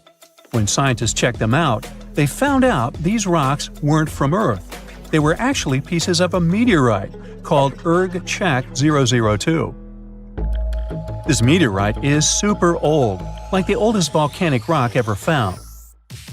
It melted ages ago in the fiery heart of an ancient protoplanet that no longer exists. Researchers had recently published a study in Nature Communications, revealing that they have analyzed lead and uranium isotopes in Erg-Chek 002 and found out it's more than 4.5 billion years old. Another cool discovery made in the Sahara is quite unexpected. A few years ago, scientists found what they think are the world's oldest colors, and they're bright pink. These pigments were uncovered from rocks that are around 1.1 billion years old in the Sahara Desert. The colors came from microscopic organisms, as animals didn't exist back then. The discovery was made by a PhD student who crushed the ancient rocks and analyzed the pigments. These pink pigments are actually ancient chlorophyll from photosynthetic organisms that lived in an ocean that's long gone. Researchers are now sure that this finding could help explain why larger, complex creatures showed up much later in Earth's history. Before these colors were discovered, scientists didn't know what was missing in the food chain that delayed the evolution of larger animals. Now they understand that tiny cyanobacteria were at the bottom of that chain. Apparently, this discovery is not just about finding some old pink stuff. Scientists believe it's a breakthrough in understanding the history of life on Earth.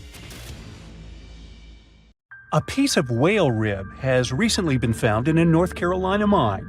Not a big deal, some might think. Hey, why can't a whale be a miner, right? But this fragment offers scientists a unique glimpse at the interactions between prehistoric sharks and whales from around 3 to 4 million years ago. The thing is, 3 tooth marks embellish the rib. That means that the whale was once badly bitten by an animal with a super powerful jaw. Judging by the spacing between the tooth marks, and it reaches almost 2.5 inches, this animal could be a mega-toothed shark. I'm talking about the megalodon. Or it could be a different shark species which was around at that time. The curvature of the shark's jaw shows that the animal was relatively small, between 13 and 20 feet long. Yeah, small. As for the whale, it seems to be the ancestor of a great blue or humpback whale. Researchers are amazed. You don't usually expect to find evidence of animal interaction and behavior preserved in the fossil record. After examining the sample carefully, they concluded that the shark must have gone away with a mouthful, but the whale had survived because most of the fossil fragment is covered with what is known as woven bone. It quickly forms in response to localized infection. Such bone isn't particularly strong, and later the body remodels it into compact bone tissue. But it takes time. The presence of this bone means that the healing was incomplete and the whale passed away 2 to 6 weeks after the unfortunate encounter. On the other hand, its demise could have been unrelated to the infection and injury. Only a handful of fossils show such kinds of interactions between ancient animals. You can often find bite marks on fossils indicating where the animal passed away and its carcass was scavenged.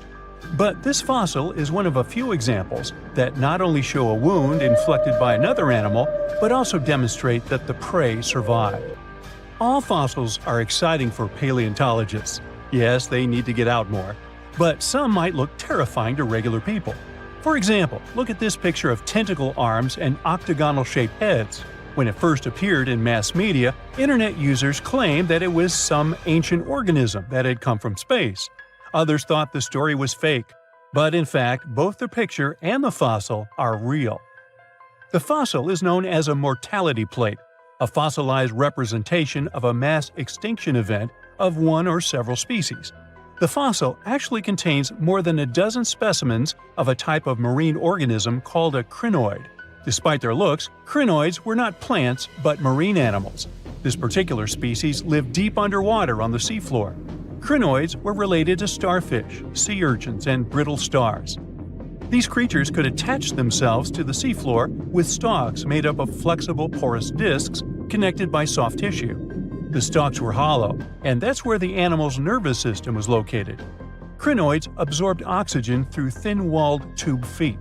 The creatures usually reached the length of more than 8 inches and had 5 arms lined with leathery-looking tentacle-like structures. They fed on plankton and sloughed off organic material.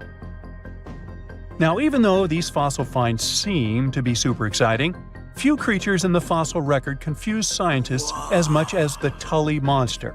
This curious sea creature sported a toothy, trunk-like snout and eyes splayed out on a rigid rod.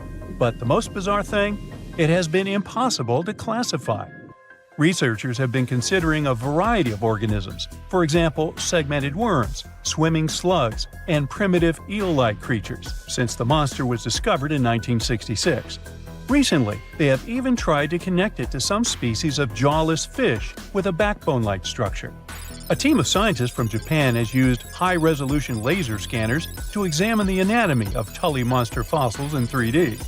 They concluded that the enigmatic fossil might be an invertebrate after all, and still, the true identity of the creature remains elusive.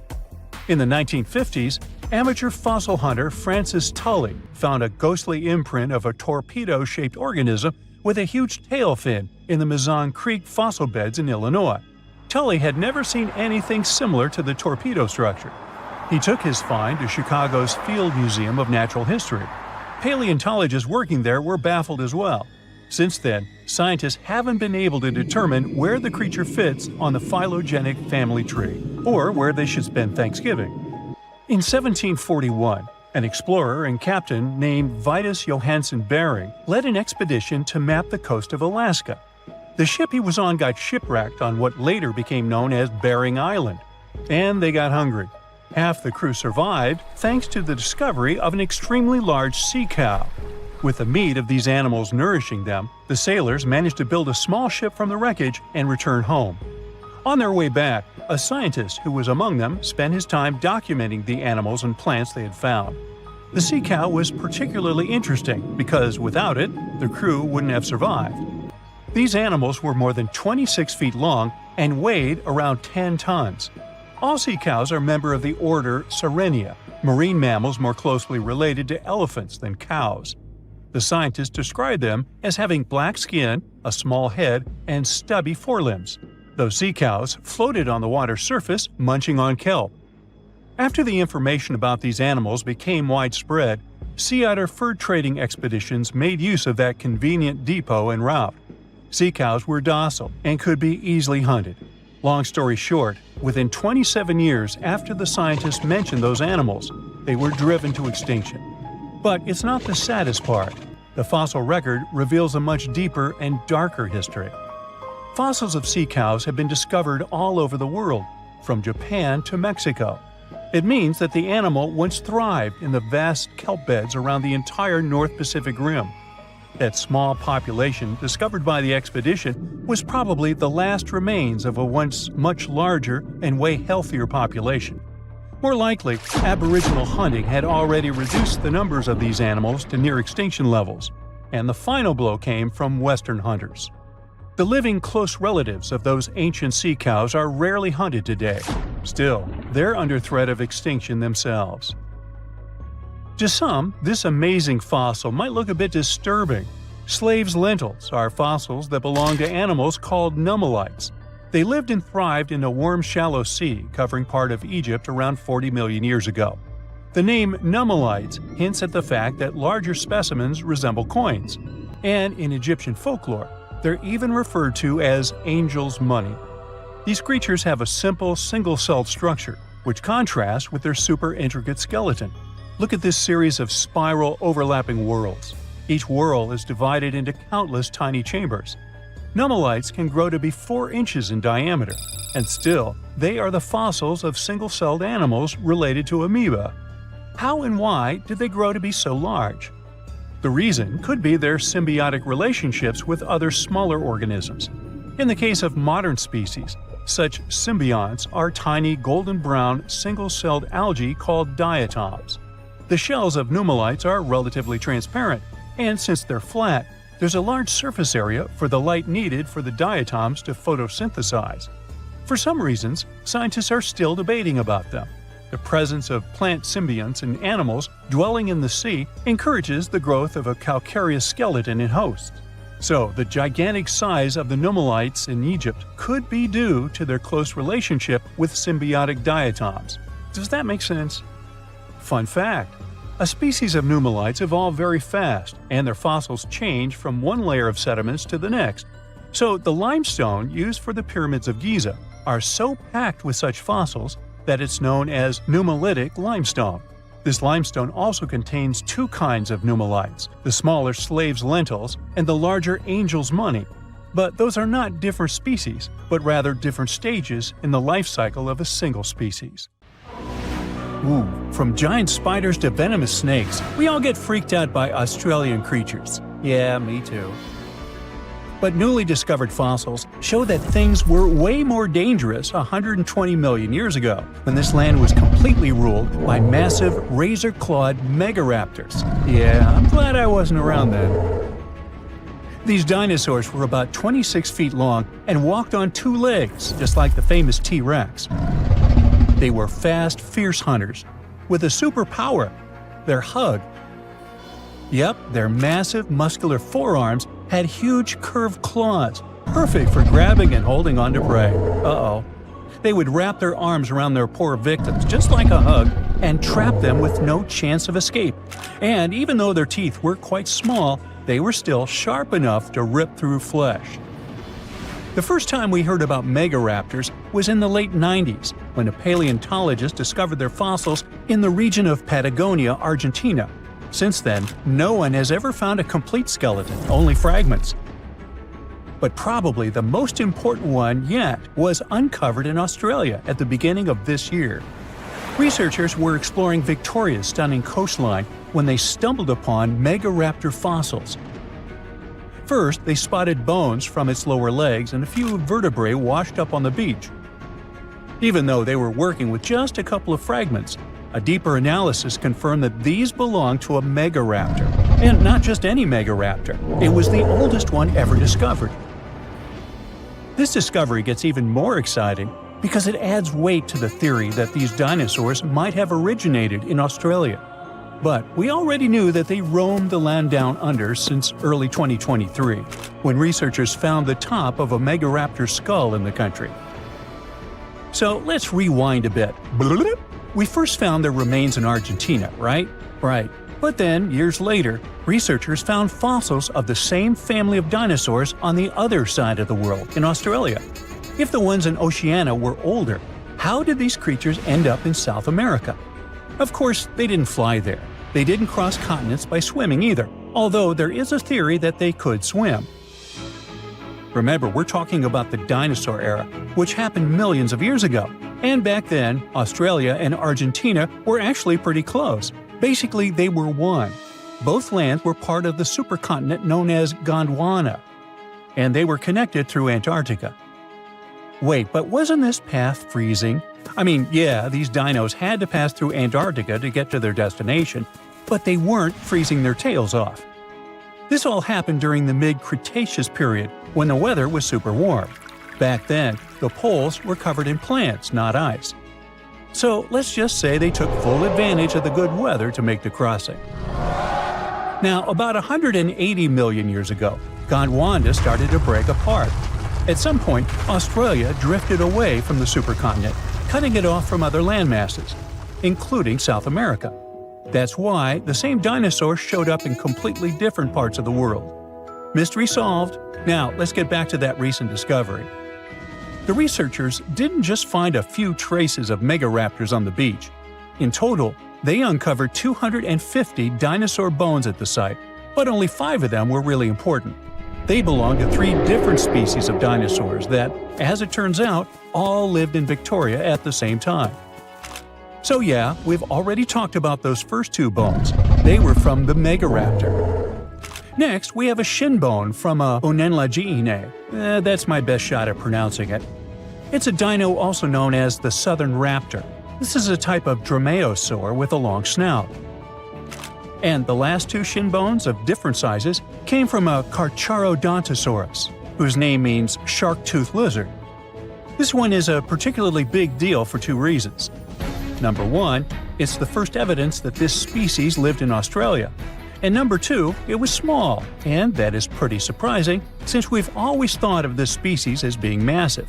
Fossils found in Argentina, for example, show this dinosaur reached a length of about 36 feet. But the one in Australia was much smaller, measuring only around 6 to 10 feet long. And that's still plenty big. Basically, what we're saying is that the way predators were ranked in these 2 parts of the world was completely different. In South America, Carcharodontosaurs grew to massive T-Rex-sized giants, towering over megaraptors and dominating the landscape. But in Australia, it was the complete opposite. There, huge, powerful megaraptorids roamed the land alongside smaller Carcharodontosaurs. So the predator dynamic was different. And all of this just shows how unique the ecosystem in Victoria was back then. Although isolated dinosaur bones have been found in Western and South Australia, most of the fossils come from the eastern part of the country, like Queensland. And there, researchers dug up something really, really rare – a well-preserved dinosaur skull. The study shows that this bone belonged to the 4th discovered specimen of Titanosaur. This group includes those massive long-necked dinosaurs. They look like the Brachiosaurus, but some of them were even bigger, reaching 120 feet long. The skull, discovered in 2018, belongs to this guy, whose pronunciation is above my pay grade, and the research points out that it roamed the Earth around 98 million years ago. Thanks to this find, scientists were able to recreate for the very first time what its face might have looked like. Probably after checking out the illustration, they thought, hey, it looks a lot like its cousin. They were talking about another species of Titanosaur, this other unpronounceable guy. And guess where they used to live? Yep, in Argentina. So, this research also supports the theory that dinosaurs crossed between South America and Australia during the mid-Cretaceous period. Now, this wasn't the only secret buried in Queensland, though. In 2024, researchers working there discovered the fossilized remains of a new species of pterosaur, about 100 million years old. These creatures were the first vertebrates that could actually fly, existing alongside dinosaurs. They were massive, powerful predators with wingspans of up to 36 feet. But these remains belong to a new species within the pterosaur group, which they have named Kunamatata, or something similar. Compared to their cousins, they were on the smaller side, with a wingspan of about 15 feet. Still, that's bigger than a snowy albatross, the largest flying bird we have today. This species of pterosaurs were terrifying beasts, flying over the ocean to hunt for prey. Once they spotted their victim, they'd snap open their 60-centimeter jaws, filled with sharp spike-like teeth, and, well, I guess there was no escaping that. The last incredible discovery we're talking about today also comes from Queensland. For over 20 years, students walked past a plain-looking rock at Biloela State High School completely unaware that it held 66 dinosaur footprints, and they date back about 200 million years. These prints were made by a group of these Latin-named guys. They were small dinosaurs with 3 toes on each foot, and it seems like they were all over Queensland around that early Jurassic period. The rock they found at the school worked like a snapshot, giving us a better idea of what these dinosaurs were like and how they behaved. After taking a closer look, researchers found that the footprints came from 47 individual dinosaurs. This group was probably walking along or maybe crossing a waterway when their footprints got marked in the white clay. And the study also discovered that they were likely moving at less than 4 miles per hour at the time. So we only discovered those marks in Australia. But fossils of the same species found in other countries showed that they had these long legs, a big chunky body, short arms, and this tiny head with a beak. But honestly, they don't sound as scary when you realize they only ate plants. Whew. A man went for a walk not far from Buenos Aires in Argentina and found something that looked like a dinosaur egg lying in the mud. When he shared his find with his family, everyone thought it was a joke, but it was actually very real. Except it wasn't a dinosaur egg, but a glyptodont shell. These guys went extinct thousands of years ago. Some of them grew up to be the size of a small car. The Paleo-Indians, who were the ancestors of Native Americans, must have had a fun time living alongside those beasts. People keep finding similar black scaly shells, which are fossils of glyptodonts in the Americas. These creatures thrived in South America for tens of millions of years and also spread up north. They had thick armor, called a carapace, and tough, grooved teeth for eating grass. They weren't always giant, but it looks like a colder climate before the Ice Age, with open woodlands and plenty of grass, helped them evolve. It's pretty hard to hide when you're huge, so they may have developed their fused armor to protect themselves. One of the most famous types had a long tail with spikes that it used to fight other glyptodonts for territory or mates. Although they look similar, the ancient glyptodonts were really different from today's armadillos. Glyptodonts had a hard, heavy armor made of fused plates, and today's armadillos have flexible armor and can roll up into a ball to protect their soft tummies. Plus, glyptodonts ate grass using their grooved teeth, and armadillos prefer insects for lunch. But despite all the differences, recent studies of their DNA showed that glyptodonts actually belonged to the armadillo family. If you think the glyptodont was scary, just wait till you meet the giant short-faced bear. This bad guy grew to almost twice the height of Michael Jordan when it stood on its hind legs. It also weighed over 1,500 pounds, and it was able to run at the speed of over 40 miles per hour. This bear preferred meat to all other foods. Even its skull and teeth were designed for slicing through meat, and it had forward-facing eyes that gave it sharp vision. Its strong jaws and large muscles helped it crush bones to get to the nutritious marrow inside. The giant short-faced bear lived in places like Minnesota and west of the Mississippi River, all the way up to Alaska. It went after or scavenged big animals like bison, musk oxen, deer, and even ground sloths. But it eventually went extinct because its prey didn't survive the Ice Age.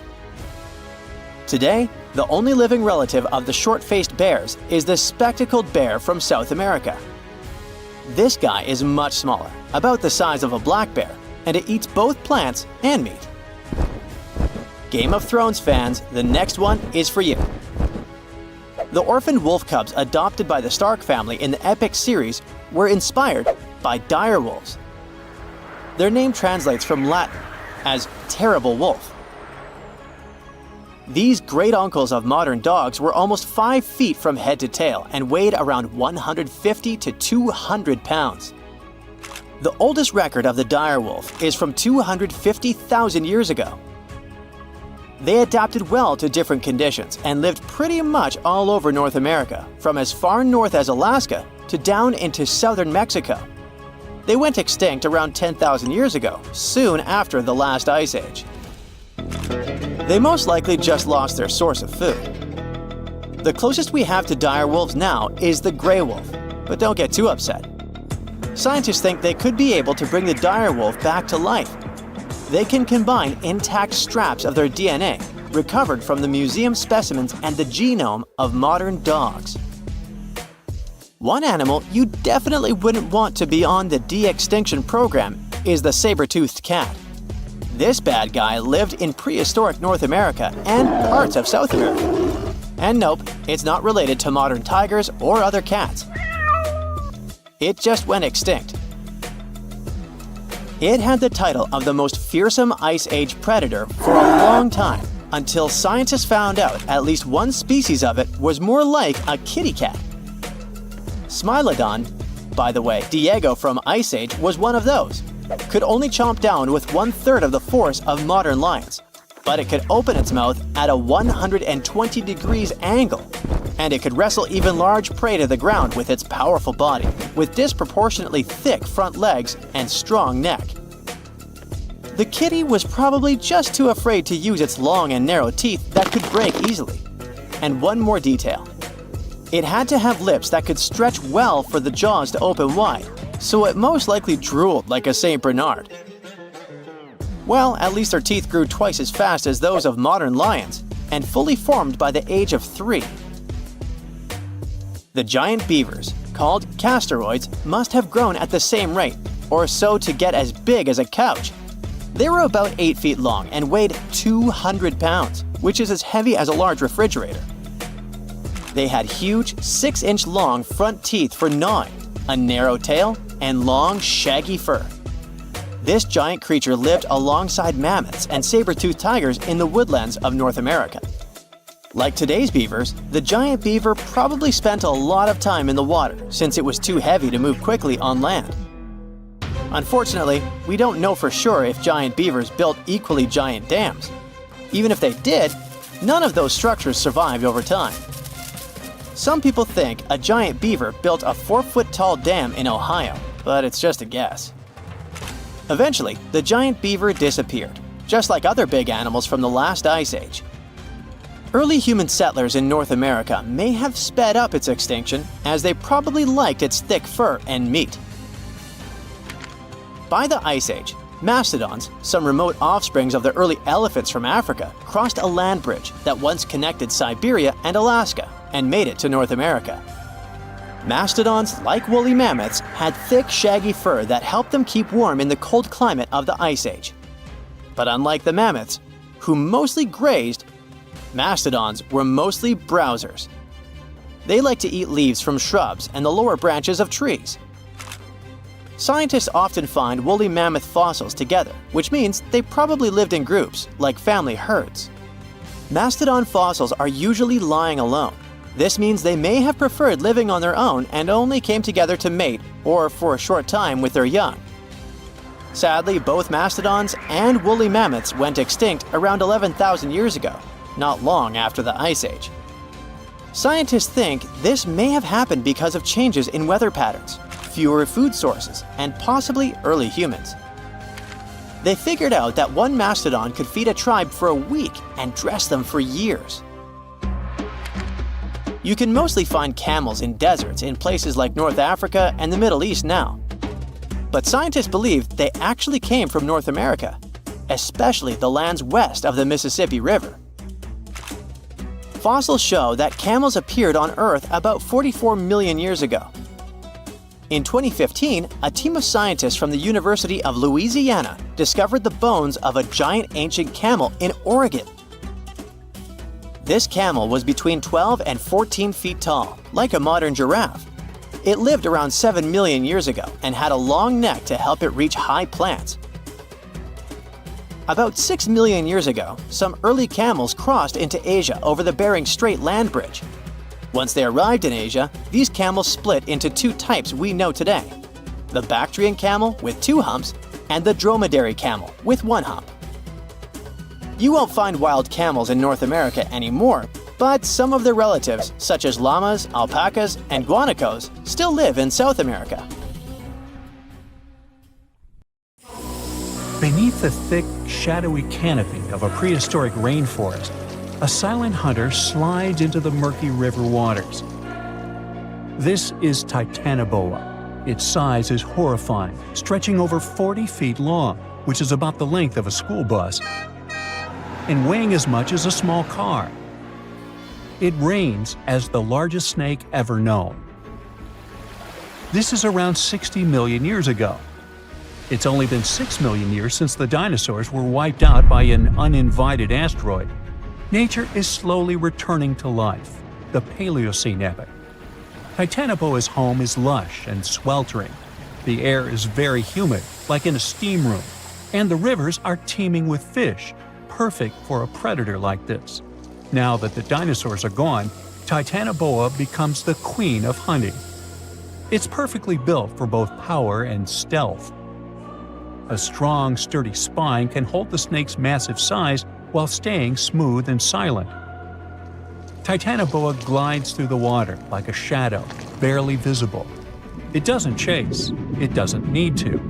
Titanoboa waits beneath the river's surface, in darkness. A bunch of ancient lungfish meanders too close. With one surge, it lunges, its jaws snapping shut. The fish doesn't stand a chance. Titanoboa's grip is unrelenting. After the prey stops moving, the snake immediately consumes it whole. For millions of years, this snake ruled the rainforests. Nothing could challenge it, not the prehistoric crocodiles, not the small mammals, not even the birds. But, as it turns out, it wasn't the only apex predator. Alongside Titanoboa, there was this entire family of snakes, a huge biological tree full of snake genomes and species. Their history spans around 100 million years, all the way to the Cretaceous period.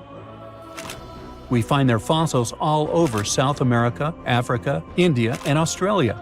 That's because they evolved in the Gondwanan continents. Back then, all of this was one huge landmass, and they lived right in the heart of it. Now, this family coexisted with all the dinosaurs. The dinosaurs ruled the world back then, and the snakes couldn't be all that dangerous. They lived in the dinosaur's shadow, adapting to survive. Some of them fed on small mammals. Others waited for the dinosaur eggs to hatch. Some were super bold and went straight for baby dinosaurs. Fossils of one species showed the remains of a little titanosaur, that giant long-necked dinosaur, inside its stomach. And when the age of dinosaurs finally ended in a fiery cataclysm, it was time for these snakes to celebrate. After the asteroid disaster, the world entered a new era of heat and humidity. The warmer the climate, the easier it is for cold reptiles to thrive. Snakes, including Titanoboa, grew larger than ever, but so did the members of this family. All the snakes spread across continents, growing larger and scarier by the century. And eventually, Titanoboa stopped being the only ruler of jungles. Fast forward to about 47 million years ago. Now it's the Middle Eocene epoch, the tropical lowlands of what today is Western India. A lush, swampy place, full of rivers and pools. The earth was warmer, with turtles and crocodile-like creatures basking in the sun. And there evolved the largest and most fearsome predator of them all, Vasuki indicus. Even the name feels important. Vasuki, the serpent king of Hindu mythology, a colossal snake that's coiled around the neck of Lord Shiva, strong and loyal. And the indicus part is because the snake's fossils were discovered in India. Vasuki surpassed Titanoboa and grew to a jaw-dropping length of 50 feet, like a 4-story building. It also weighed as much as a small elephant. Unlike Titanoboa, who preferred to hunt in the rivers, Vasuki mostly hunted on land, though it still could venture into the water when needed. It prowled the marshy ground with quiet, calculated movements, blending with the dense undergrowth. Vasuki also ate crocodiles, massive turtles, and even early whales in local water pools. No one stood a chance. It had immense muscles and squeezed with unimaginable force. But the snake's jaws were much scarier. Unlike Titanoboa and today's pythons, Vasuki couldn't swallow massive prey whole. Instead, it ate them alive with its teeth, just like this. Fast and absolutely brutal, it was an apex predator of its time. And don't forget that we're not talking about one Titanoboa or one Vasuki. These snakes were part of entire populations. In the Paleocene, rivers were full of various Titanoboas. Some were younger, smaller ones, fighting for survival, while the oldest and largest ones dominated the waterways, in the same way as generations of Vasuki indicus competed with each other for thousands of years. Through the years, many siblings of this family got themselves a region to rule over. For example, alongside Vasuki, this big guy was thriving in northern Africa, in what is today's Egypt. Back then, this land was full of water and swamps. Before we learn more about other snakes, this one was considered the largest, about 36 feet long. That's still bigger than today's most powerful snakes, like the green anaconda. But then, we reached the Pleistocene epoch, from about 2.5 million years ago to only 11,000 years ago. Modern humans were evolving all over the world, and now the snakes had a new problem, an even worse one than dinosaurs. While we were developing brains, in Australia, there ruled the local king of snakes. Their names also come from legends. That's how Indigenous Australians called their mythological rainbow serpent the creator of the world. It's like a problem of a chicken and an egg. Was the snake named after a deity, or did the Aboriginal people create their deity after a snake? Ancient Australians coexisted with those predators for thousands of years. They warned their children how to avoid dangerous spots, passing down stories of the terrifying serpents. In their legends, the great rainbow serpent was shaping the land, rivers, and features of the world. These legends were most likely inspired by the powerful nature of those snakes. If only they knew that these animals weren't even as huge as Vasuki or Titanoboa. Though they were still dangerous. Urlungor was up to 26 feet in length. They preferred the more green and humid parts of Miocene Australia, like waterways with lush plants around the riverbanks. And there was much more potential prey. Urlungor had a thick body as wide as a human thigh. It loved to hunt in what is today the northwest Queensland. Its fossils were found in the limestone of Riverslade. It was a fascinating find. The skull was almost intact, with teeth and everything, which is crazy considering that snake skulls are very fragile and usually don't survive fossilization. Just like snakes before it, Urlungor didn't rely on venom. It was a constrictor, quick and powerful. But at least now these reptiles weren't as brutal. Their hugs quickly caused cardiac arrest in their prey. So the end came rather quickly. Also, they no longer could swallow the prey whole, and didn't have the same sharp teeth as Vasuki or Titanoboa. So both Urlungor and Wanambi had to eat very slowly, just like pythons today. Meanwhile, Wanambi was about 20 feet long. This one had a similar head, so it could only hunt marsupials, reptiles, and other little things that ventured too close. Wanambi's domain was the waterhole. It lay coiled in the shade, motionless, its body blending seamlessly with the dusty earth. If kangaroos and wallabies cautiously approached to drink, they wouldn't even notice the predator until it was too late. The Wanambi snakes lingered in Australia for millions of years. Even when the climate and ecosystem changed, it didn't bother these guys. In fact, they thrived in Australia's cooler, drier regions. Yet, even giants fall. Time moved on, the earth cooled even more, and nature began to change. Wanambi managed to last up to around 50,000 years ago, and could have lasted longer if it wasn't for humans. The same Aboriginal Australians who once feared Wanambi eventually spelled the end for the snake. All these years of being the apex predator, only for the little apes to hunt you into extinction. But that's how evolution goes. Eventually, all the giant snakes disappeared, leaving behind only their fossils and stories like this one. Now here's something. Baltic amber is one of the most common resins found in the world. The reason for this is that due to the vast forests of pine, their numerous deposits are so common, they provide wonderful treasures from long ago. Ants are especially common in the Baltic amber, which comes from pine trees. Its resin is rich in sugar, so the ants often live amongst the trees, close to the easy source of food.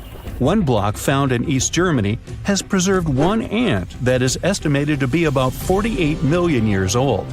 Think of the birthday cake. But what makes this find interesting is another animal inside the amber. It's a mite, notorious hunters in the insect world, capable of traveling at great speed. These guys quickly latch onto their hosts, sucking them dry. They're also capable of destroying entire hives in one go. And within this piece of amber, the amber provides a display of their final struggle. In Southeast Asia, feathers belonging to something unique have been found from 80 million years ago. They were captured in resin during the Cretaceous period, a peak time for dinosaurs. The many feathers inside are from the coelurosaur. It looks like a dinosaur, but this animal is more related to birds. Other feathers like this have been found in resin. They belong to avian and other non-flying dinosaurs. The discoveries have helped reimagine what dinosaurs actually look like. Still, dinosaurs may have had feathers instead of being completely bald. Of course, for most of them, the feathers weren't used for flying, but they helped the dinos stay warm. However, the feathers weren't all that was found, and a part of the coelurosaur's tail is also preserved. Still, it's so small and ancient that its DNA hasn't survived to map their entire genome. The enclosed tail is also very delicate, and it can't be removed from its protective amber shell. But although these findings can only be observed, they've still provided a great insight in the evolution of birds. But how does amber preserve things so effectively, even at the initial stages? The trees produce the resin to protect any small gaps in the bark against feeding insects. Its antiseptic nature and lack of water content ensures it doesn't degrade for a long time. This also makes it more resilient as it petrifies over long periods, eventually becoming a fossil. Some of the oldest amber ever found was from the Triassic period, showing how long it can last. The pieces from Italy are about 230 million years old. And inside one of these ancient droplets holds the oldest arthropod ever recorded. This mite found inside has provided a broader understanding to their evolution. Today, they're known to mainly annoy gardeners by feeding on the petals of flowering plants. However, at the time the mite was caught, flowers didn't have any petals, and it would be without this tasty meal for another 100 million years. Now, 100 million years ago, Myanmar was part of Gondwana, the great supercontinent. At that time, Myanmar wasn't part of Asia yet. But it was still lush with a great forest, which contained many species of lizards that lived amongst the undergrowth, hiding away from dinosaurs. Many of them have been stored within amber. This fact helped discover ancestors of geckos and chameleons. By using CT scans, scientists have analyzed them, providing a glimpse into the formation of their scales, teeth, feet, and claws. It also provided an understanding of how these archaic creatures once appeared. Although mostly pieces of lizards, By using modern technology, the scientists have been able to create 3D images of the lizard. These images can reveal how those guys appeared in their full form. The images show that they still retain some of their exact features to this day, like the chameleon's sticky pads used for climbing. A salamander fossil from around 20 million years ago is one of the most intact specimens ever found in amber. Details of its final moments show that it had been attacked before getting stuck in the resin. However, what's confusing about this find from the Miocene era is that the amber was found in the Caribbean, but it came from a tree that's closer related to those from East Africa. The lizard also has ancestry from the same area.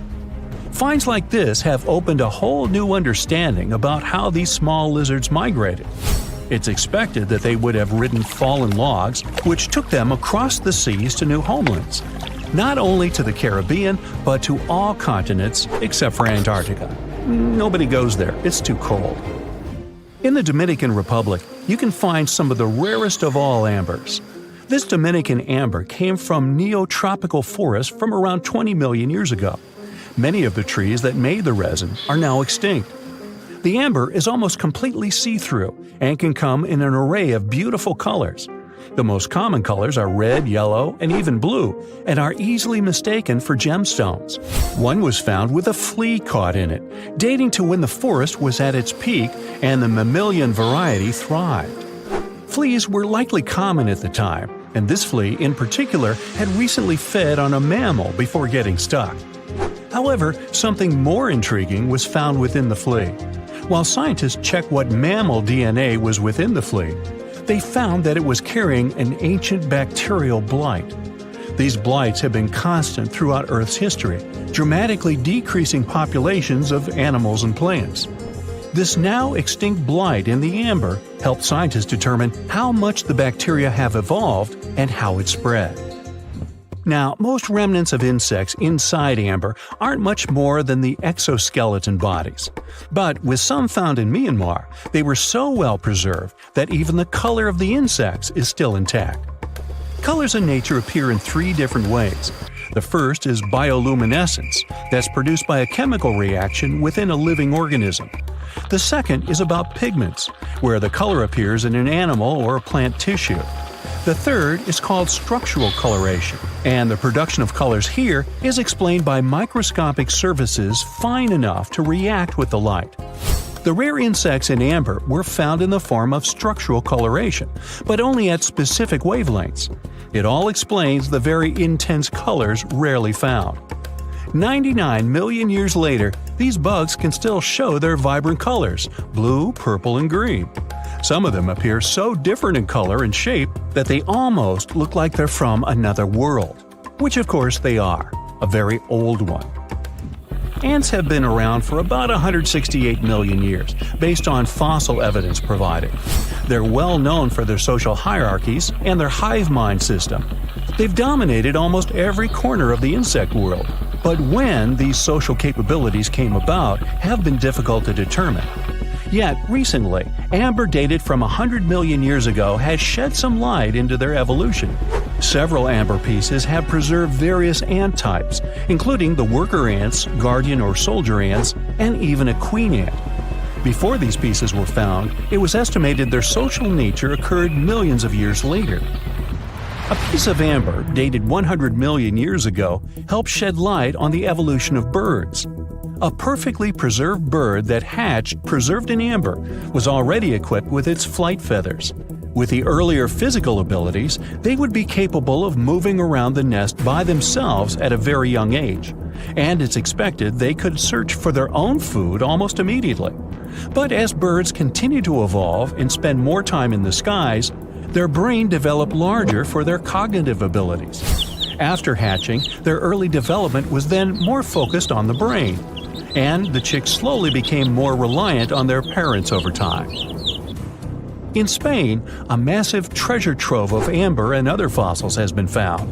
Inside, there were remnants of an entire ecosystem that existed 110 million years ago. A bunch of individual fossils were found. The vast collection includes many types of insects, mollusks, arachnids, plants, 50 different dinosaur bone fragments, feathers, and hair from mammals, and a McDonald's burger wrapper. Nah, just kidding. With the abundance of findings, it's helped researchers understand the ancient terrestrial ecosystem that once existed. With loads of specific details of the environment, they've reconstructed the swamp. This way, it's now possible to experience what it was like in the world of dinosaurs. Humanity has been looking to the stars, searching for secrets that outer space is hiding. But deep underground, within the soil of our own planet, there are literal troves of fantastic things just waiting to be discovered. How can you talk about excavations and not mention Egypt? In 2019, archaeologists uncovered a tomb of a high official in South Saqqara who lived about 4,400 years ago. His name was Kui, and the hieroglyphs on the walls of the tomb recited his many titles, one of which was the sole friend of the pharaoh of the time. The discovery could have been pretty usual for Egypt, if not for the tomb's interior. The walls, the ceiling, and even parts of the floor were covered in hieroglyphs, pictures, and intricate patterns. But what surprised the scientists the most was how well preserved the colors of those images were. Despite the cracks and chips on the walls and the ceiling, they were still bright and vivid, almost as if they had been painted recently. In Israel, a whole city was discovered by archaeologists in 2019. It dated back 5,000 years to the early Bronze Age and was home to about 6,000 people. Millions of tools, fragments of pottery items, and stone vessels were found at the site. Scientists say the city was so huge, it could be called the New York of the period. The megalopolis was carefully planned, with dozens of streets, alleyways, and public and residential areas. Archaeologists state that the citizens used to live and trade not only with different regions, but also with various cultures and kingdoms. Bar Hill is an Iron Age settlement in eastern England, and archaeologists suddenly stumbled upon a very unusual thing there. As they were scouting the area, they looked inside one particular ditch and found thousands of frog bones. Later calculations showed more than 8,000 bones belonged to frogs and toads. There were no signs of damage. The bones lay in heaps and piles. Scientists have no idea what could have drawn so many frogs and toads to a single place. It's known that local people of the time ate frogs, so the settlement's inhabitants could have brought them there. Other versions state that the frogs could have come for the large amounts of insects feeding on the crops, or they may have been looking for a body of water and got trapped in the ditch. As for now, the frog mystery remains unsolved. Not so much mysterious as amusing. A nearly 1,800-year-old insult was found carved in stone, not far from Hadrian's Wall in England. An ancient Roman fort just south of the wall had a lot of writing tablets, but this particular one was especially curious because of its contents. The stone mentioned some Secundinus and said a pretty nasty thing about him. In fact, this is the first stone graffiti ever found that indicates Romans did have quarrels amongst themselves. A rancher in Wyoming, not far from the town of Newcastle, was going about his ranching business when he suddenly stumbled upon a weird bone sticking out from the soil. As he carefully dug it out, he realized the bone belonged to a huge creature. It was larger than a bear. But even so, there were no bears in the area. The rancher called scientists to figure out what it was all about. When they excavated the parts, they ended up with 3 skeletons of dinosaurs, Triceratops to be precise. Researchers were astounded by the discovery for 2 reasons. First, the skeletons were surprisingly complete. There were limb bones, skull parts, feet, and parts of tails. Second, Triceratops had been considered loners because all the previously found skeletons were found alone. In this case, there were 3 of them. One seemed to be a youth, while the 2 others were probably its parents. Judging by the tooth marks on the bones of the largest of the 3, a T-Rex attacked the family, and they couldn't escape from the huge predator. The catacombs of Paris are yet to be fully charted, and strange things keep coming up down there. One of them was found in August of 2004. The local police were having a routine training exercise in the caverns not far from the Eiffel Tower when they unexpectedly came upon a large cave transformed into a fully equipped movie theater. The chamber had an arena where the viewers would sit, a full-sized screen, a projector, and many movies to watch. Interestingly, they were all regular ones, featuring 50s noir films and more recent pictures. There was also a second, smaller cavern adjacent to the first one, which was used as a restaurant. Someone installed an electricity system and at least 3 phone lines in the underground cinema. But the most sinister thing happened when the officers returned to the site 3 days later to further investigate the matter. They found that all the power cables and phone lines had been cut, and a mysterious handwritten note was lying in the middle of the floor, saying, "Do not try to find us." Nobody still knows who built that underground movie theater and why. In 1948, the first report came about a puzzling 93-mile-long wall built in Jordan. It's still unknown who made it, when, and why. Its purpose is not defensive. It was too low and narrow to have protected anything from anyone. It lies in ruins today, of course, but when it was still quite new, most of it was about 3 feet tall and 1.5 feet wide. The most popular theory explains that the strange wall might have served as a farmland boundary. Researchers found traces of ancient agricultural lands to the west of the wall. The boundary might have protected those from hungry goats emerging from the east with nomadic tribes. While we're still in Jordan, there's one more mystery here: stone circles that date back 2,000 years. They're pretty big, with a diameter of about 1,300 feet or more. So far, scientists have discovered 11 of these big circles. Yes, that's their official name. Still, they're just a couple of feet high, making them even more puzzling. Originally, researchers believed they were huge corrals for animals, but there are no openings between the stones the circles are made from to let people or cattle in or out. Currently, no one knows who built these ancient structures or why. Archaeologists in Glasgow excavated a 5,000-year-old stone slab in 2016 and then buried it again. The slab is called the Cockno stone and has been known to the locals since the 19th century. The stone is large and flat, measuring 43 by 26 feet, and has swirling decorations that had been found at many other prehistoric sites across the globe. The stone was first fully excavated in 1887, but within the following decades, it was covered in graffiti by unknown people. So, to avoid further damage, a group of archaeologists buried it in the ground again in 1965. And then, in 2016, another group of researchers unearthed the Cockno stone again to record the artwork using modern photography and surveying techniques. You've heard all about Stonehenge, but what about the Superhenge? In 2015, archaeologists couldn't believe their eyes when they discovered a whole number of stone monoliths just a couple of miles away from Stonehenge. They had once stood upright, but about 4,500 years ago, the wind and erosion of the ground must have pushed them over, which is why nobody had discovered them earlier. Their purpose remains unknown, but scientists have a few theories. It could have been a giant Neolithic monument, or it could have formed a C-shaped arena leading down to the Avon River nearby. The springs and a valley completed the picture, so the Superhenge might have served as some sort of a decoration or even as part of a larger structure combined with the Stonehenge not far away.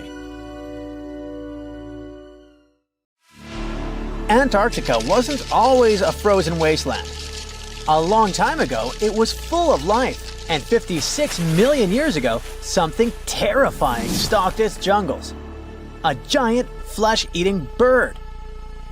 It was around 6 feet tall and weighed as much as a lion. For millions of years, nothing could challenge it. So why did it disappear? And could there be even bigger predators still hidden beneath the ice?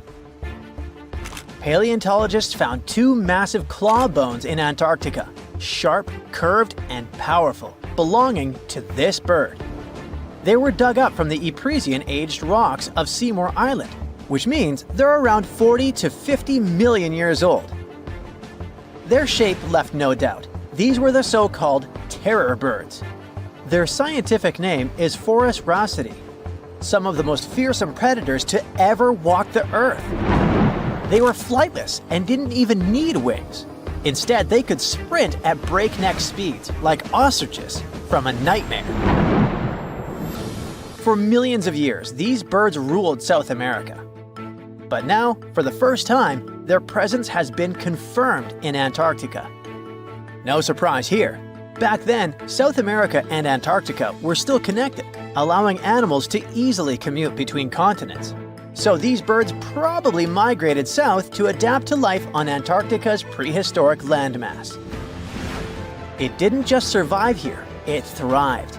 But at some point, this nightmare of an animal vanished. Why? Most likely because of the temperature changes. Antarctica was cooling, slowly turning into the frozen wasteland we know today. Its prey may have declined, leaving the predator without enough food. Eventually, it disappeared, leaving no descendants behind. Researchers hope that they'll find a complete skeleton eventually. They're also wondering where there might be even bigger species waiting to be discovered. Perhaps these birds evolved into a completely new Antarctic lineage. But for now, all we have are two giant, creepy claws. People often think that there are almost no animals or plants in Antarctica. But that's not true at all. Penguins waddle around, and forget the cute tiny ones. Antarctica used to have 6-foot-tall monsters. The emperor penguins are the largest penguin species alive today. They can dive over 1,800 feet deep and hold their breath for over 20 minutes. There were giant ancient penguins around 38 million years ago. They were the size of humans. Fossils show they had long, sharp beaks, making them terrifying hunters of fish and squid. The fish there are also absolutely fascinating. Forget giant squids. Colossal squids are nightmares even bigger. Some reach over 40 feet long with massive, super sharp beaks and eyes the size of dinner plates. Finally, orcas, the apex predators of the Antarctic Ocean. They hunt in packs, working together like a wolf pack of the sea to take down seals, fish, and even massive whales. There are even tiny plants like moss and algae. Antarctic hairgrass and pearlwort.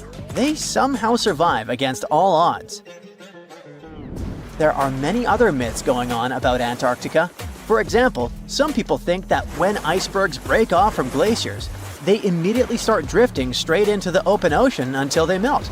But the reality is way more chaotic. First, when an iceberg breaks off from a glacier or ice shelf, it has to deal with underwater obstacles. It can stay stuck on the seafloor for decades without moving. Then they get caught in powerful whirlpools and spin in place for months. One iceberg, a 23A, spent nearly 40 years frozen in place before finally breaking free, only to get caught in a swirling ocean vortex for another 8 months. After that, their paths are influenced by ocean currents, tides, winds, and even underwater topography. They don't just float freely, their movements are full of literal, unexpected twists. And speaking of glaciers, another strange rumor is that some humans can't travel more than 311 miles inland in Antarctica because of an impassable ice wall, freezing jet fuel, deadly winds, and no oxygen. But this is completely false. Antarctica has been explored by planes, vehicles, and even scientists on foot. There's an entire research station sitting at the South Pole. People live there all year long. The ice wall is real, a massive ice cliff rising above the ocean. But that isn't some secret barrier, it's an ice shelf.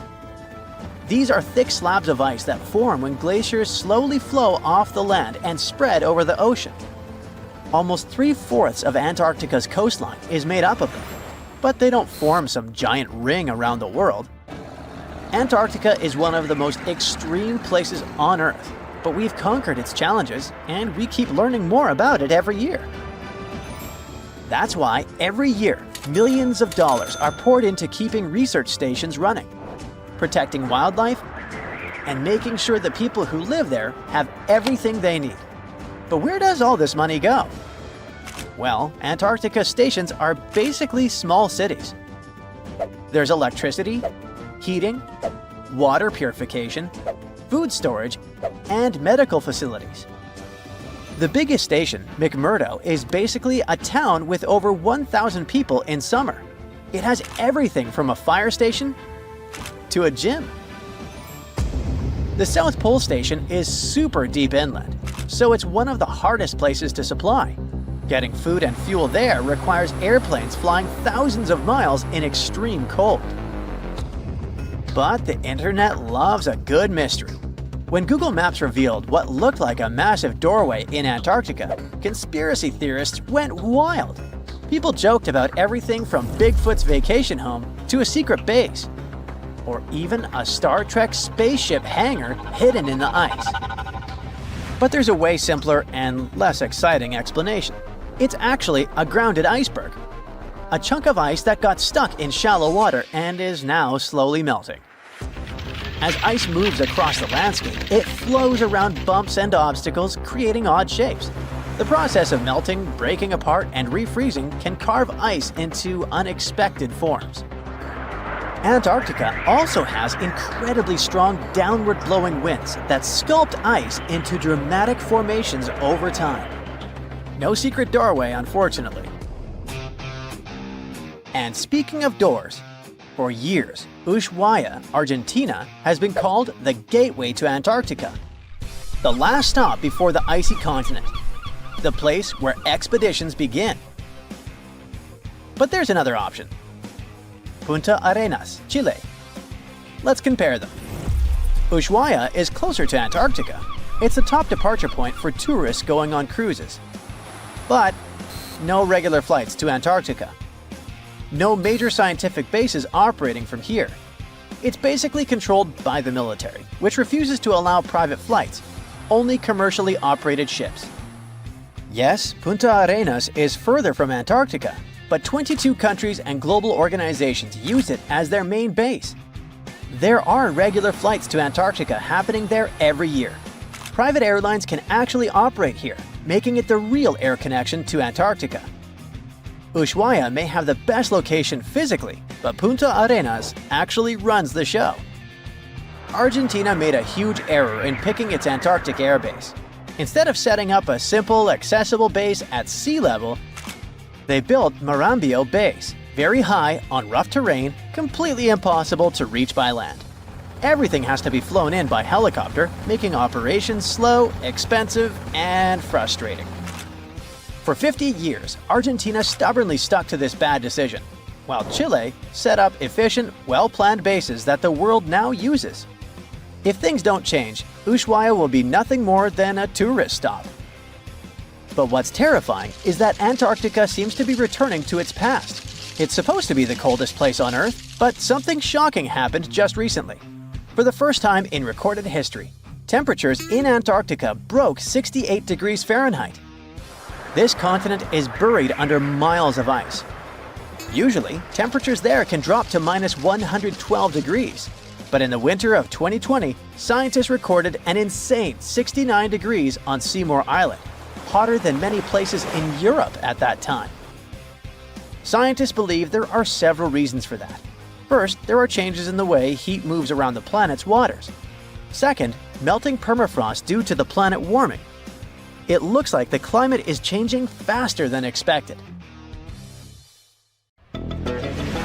It all started out as an ordinary working day for Gary Johnson, who was driving his excavator at a quarry in Oxfordshire.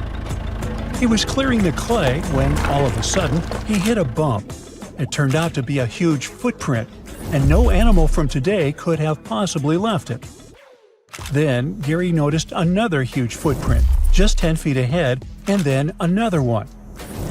He soon realized those could be dinosaur footprints. And he was right. There were a total of about 200 huge footprints from 166 million years ago, or the middle of the Jurassic area, crisscrossing the limestone floor. Scientists started digging at the location in June 2024.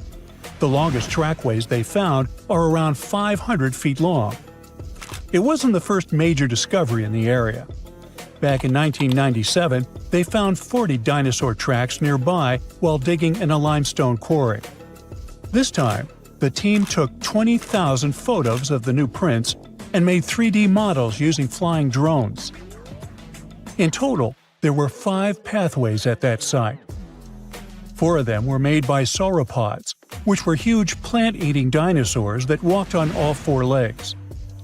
Their footprints kind of look like giant elephant prints, only way bigger, because these dinos could grow up to 60 feet long, about 2 times as long as a London bus. The 5th track might have come from a megalosaurus, a carnivore. Its footprint looks like the kind you'd see in a cartoon. It's called a tridactyl, which means it has 3 big, clear toes. Hey, just like me. Kidding. Unlike previous dinos, these guys could walk and even run on there too. Back then, the area they lived in was like a warm, shallow lagoon, and these dinosaurs squished through the mud, leaving their footprints behind. The footprints can help us learn how fast the dinosaurs moved, how they walked, how big they were, and what kind of environment they lived in. You can't learn all that from bone fossil records, which makes this discovery super important. Scientists think that a big storm helped save the prints in such great condition. It could have dumped a lot of mud on top of them, keeping them safe from being washed away. Just several months after the Oxfordshire discovery, scientists found over 260 matching dinosaur footprints more than 3,700 miles apart on different continents, in Brazil and in Cameroon. When they studied these prints, they realized they were about the same age and shape and came from the same type of land and plate tectonic contexts. Northeastern Brazil and what is now Cameroon in Africa is one of the last tiny land bridges where dinos could cross between the landmasses freely before the continent of Gondwana broke away completely, around 120 million years ago. Africa and South America started drifting apart around 140 million years ago, and the South Atlantic Ocean slowly filled the gap between them. As the land split, big basins formed, and rivers and lakes began to fill them up. The footprints were found in those very basins, on both sides of the ocean. Most of the prints were made by 3-toed theropods, which were meat-eating dinosaurs. But there were also prints from sauropods and ornithischians, who were herbivores. The plants in those river valleys fed the plant eaters, which helped build a whole food chain. And the muddy ground helped preserve the dinosaurs' footprints, just like in England. The latest footprint discovery, this time in the Scottish Isle of Skye, helped scientists learn something new about the dino habits. So far, they've found more than 130 footprints at Prince Charles Point. And it turns out that huge meat-eating dinosaurs and their plant-eating prey shared the same water here 167 million years ago. Some of the tracks were made by megalosaurs, meat-eating dinosaurs that were early relatives of the T-Rex. Others were from huge long-necked plant eaters. Some of them were 3 times bigger than an elephant. The scientists looked closely at the footprints to figure out how the dinosaurs walked and moved around. They believe the dinosaurs were hanging out near shallow freshwater lagoons, just like animals today gather around watering holes. Another important discovery from the Isle of Skye is 2 super rare fossils that are helping scientists rewrite the whole evolution of mammals. Some shrew-like creatures today live just around 1 or 2 years, right? Well, those little guys used to stick around for 7 years or even longer. Scientists found 2 nearly complete skeletons of it on Skye. One was a grown-up and the other was a young one. To figure out how these animals lived and grew, scientists used high-tech X-ray scans to look inside the rock and check the teeth, kind of like counting tree rings to find out how old the tree is. The younger creature was still changing to adult teeth, but was already about 2 years old, which is very unusual for small animals. It lived in the area during the Jurassic period, when Skye was warm, tropical, and full of shallow seas and thick forests. Back then, These tiny and strange early mammals were just starting to appear in a world ruled by dinosaurs. But they were the beginning of the long line of mammals that would one day include cats, whales, and humans. Scientists are learning about the final days of dinos from a new fossil site in Argentina. Most of what we know about the impact of that dramatic asteroid hit comes from North America, where T-Rex and Triceratops once lived. But now, we get to see what happened further south. The team of scientists working in a local quarry found bones from hadrosaurs, which are pretty rare in South America. Long ago, this desert area was warm and full of plants like ferns and palms. There was a stream flowing through wide, flat lands, which helped bury and preserve the animals that lived there. Back in 2020, scientists were exploring the area when a paleontologist found a dinosaur foot bone. They kept looking even through heavy rain and discovered a whole group of fossils, not just from one dino, but from several of different ages, maybe even a whole herd. Another super important discovery here was a tiny mammal jaw with 5 teeth found just 2 hours after searching the site. The jaw came from a small plant-eating mammal. These creatures were about the size of a chipmunk and had very special teeth with ridges and grooves for chewing plants. This was the first time a mammal jaw had ever been found in that whole area, and it made scientists realize the site could tell them more than just dinosaur stories. The team also found a tooth from another dinosaur and a claw from a smaller predator. All the fossils found here could help answer some big scientific questions, like were the dinosaurs already slowly disappearing before the asteroid hit, like they probably did up north? And what happened to the animals that survived the asteroid hit? Several years ago, scientists found another fossil, this time encased in amber, that came back from a time when dinosaurs walked the Earth. The world looked very different, but it also had some surprising things in common with today. Back then, the night skies were also lit up by glowing fireflies, and the dinos probably watched them like we do. The amber is 99 million years old, and this special firefly is only the second one ever found from the Mesozoic era. Finding these kinds of fossils is really hard, because fireflies have soft bodies that don't turn into fossils very well. That makes it tricky for scientists to figure out exactly how and when these beetles started to glow. But now, thanks to the newly found firefly, they believe the glowing started at least 100 million years ago. The fossil helps fill in the gaps in the evolution of fireflies and their ancestors.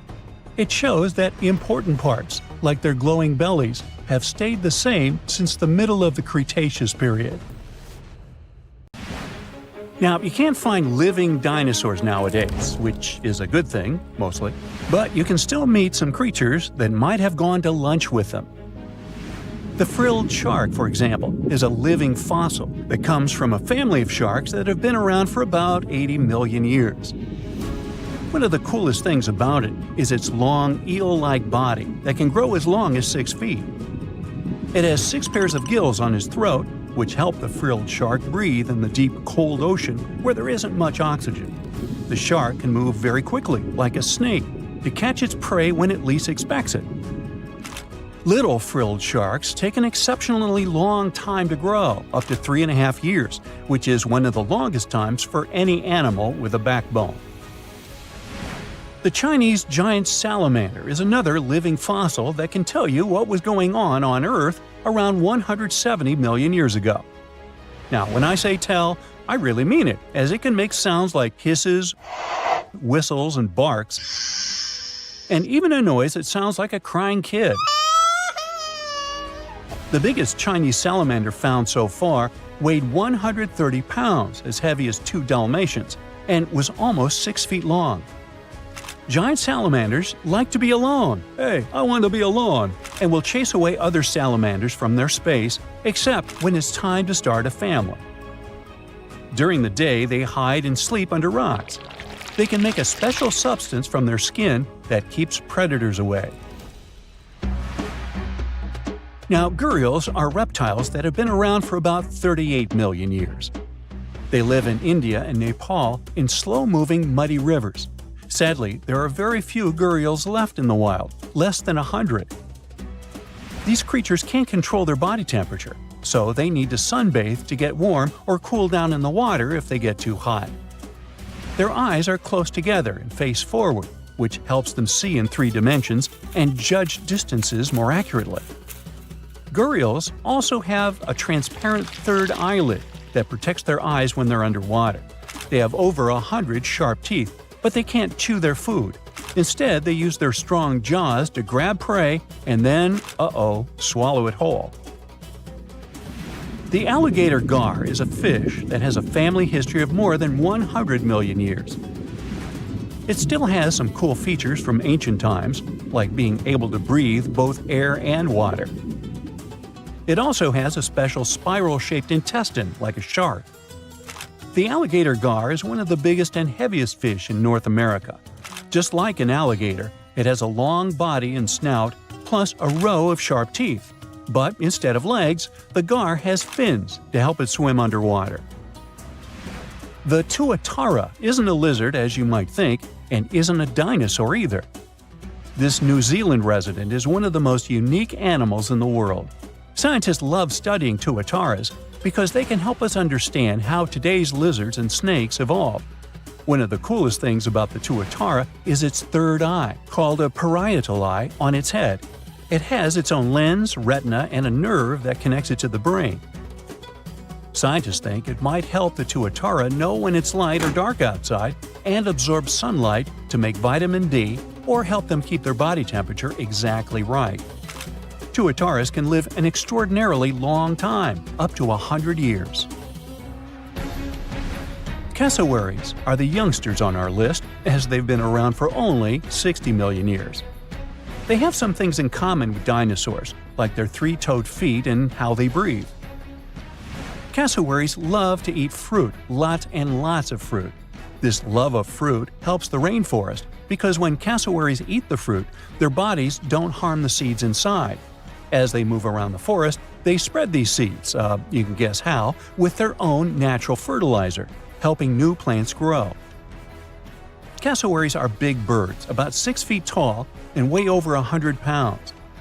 They have a special claw on each foot that is 5 inches long, and they can use it to kick real fast.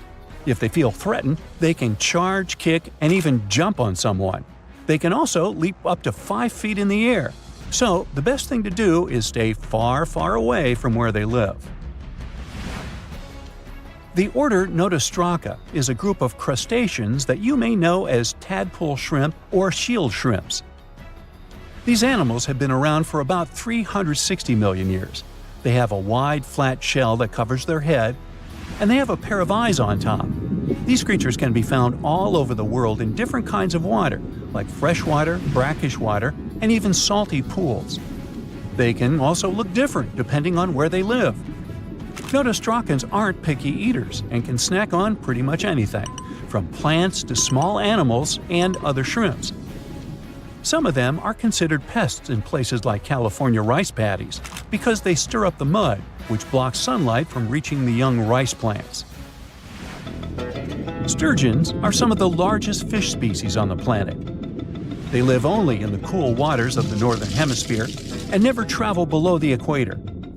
Even though they are huge, sturgeons don't have teeth. They eat by sucking food off the bottom of rivers, gulfs, lakes, and oceans. Scientists believe that sturgeons came from a group of fish that first appeared around 419 million years ago, long before dinosaurs even existed. Their ancestors survived a big extinction event that wiped out 90% of all species and went on to become the largest fish in many rivers in North America and Eurasia. Sturgeons can live up to 100 years old or even older. Female sturgeons can lay up to 3 million eggs at a time, but not all of the eggs eventually turn into real fish. Our next hero, the Pacific lamprey, has successfully lived through at least 4 mass extinctions. Its ancient ancestors evolved over 450 million years ago. These creatures have cartilage instead of bones and a third eye, which is a special light-sensing organ on top of their heads. Instead of a regular jaw, they have a mouth surrounded by teeth. They latch onto prey and sup up body fluids like real underwater vampires. And although he wasn't living underwater, the story goes that King Henry I of England might have lost his life because of a lamprey. The English monarch loved this fish so much that he defied doctors' orders to stop eating its flesh. He got sick every time he'd have it, but the lack of bones and the unusual taste made the royal fall in love with it. As a result, he got some scary symptoms from eating lamprey and eventually passed away. Can you say clueless? The elephant fish, also called the Australian ghost shark, has been on Earth for around 400 million years. Even though they're related to sharks, they aren't actually sharks. Instead of bones, their bodies are made entirely of cartilage. These fish have a special shiny tissue in their eyes that can make their eyes look like they change color from yellow to green. Elephant fish can be pretty tough and will fight back if they feel threatened. They like to be alone and usually don't hang out with other fish. Horseshoe crabs also deserve the title of survival champs, as they've been around even before dinosaurs, since 450 million years ago. 4 species are still roaming the ocean from Maine all the way to Mexico. Horseshoe crabs are more like spiders than ticks than they are like real crabs. They have 9 eyes, plus extra light sensors near their tails so they can see really well.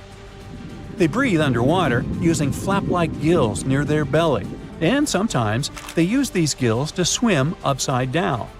Every spring, when the tide is high, these creatures come up to the beach at night to mate and lay their eggs, and you can see hundreds of thousands of them. Currently, there are approximately 20 billion animals inhabiting our world. If everything were ideal, we would have 5 billion more animals on Earth. But many species have gone extinct, and around 44,000 species are currently endangered.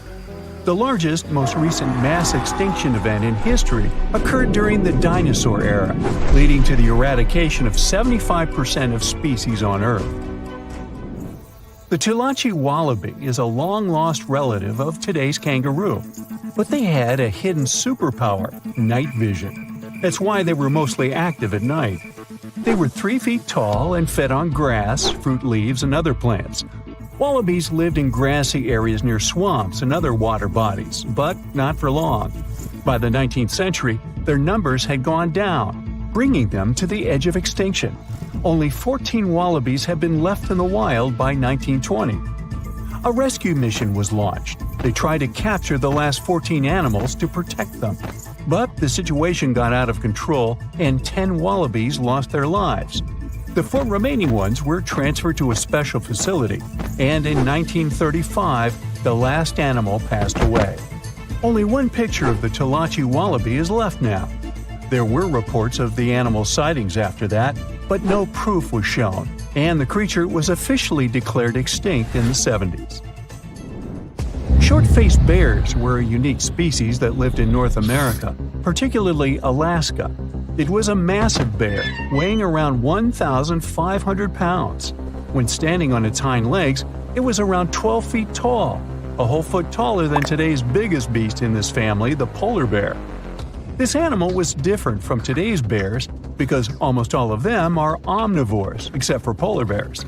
But this monster was solely carnivorous, which was the reason for their extinction. During the end of the Ice Age, many herbivores were gone, and those bears did not have enough food to survive. They were the Usain Bolt of the bear world, the fastest Bruins to have ever lived, reaching a top speed of 40 miles per hour, which is 5 miles faster than grizzlies. There are around 400 million pigeons in the world now.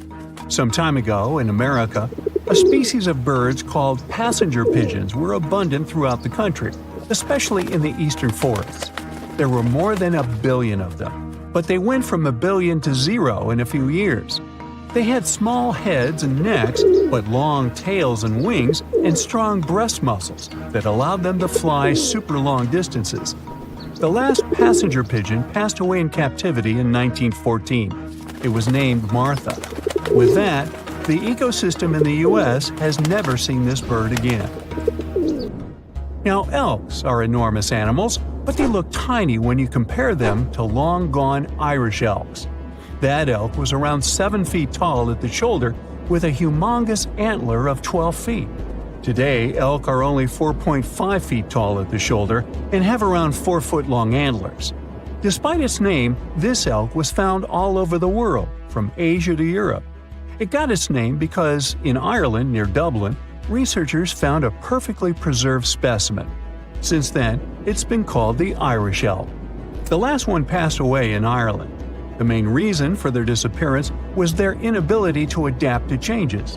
When the Ice Age ended, the elk could not survive and became extinct.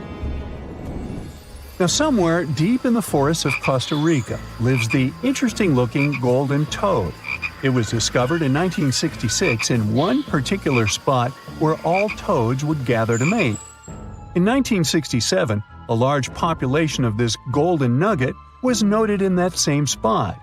But the following year, only 10 to 11 toads were seen, and the year after that, in 1968, only one lonely male toad showed up at the spot. For years, there were searches for golden toads. In 2004, the toads were officially declared extinct. Humans were not responsible this time. The drought in the area in the 80s had a significant impact on the toads. Still, the last straw was the arrival of a new fungal species that caused the animal's skin to thicken, eventually leading to the toad passing away. This chytrid fungus is responsible for the extinction of more than 90 frog and amphibian species, becoming one of the biggest threats to their lives.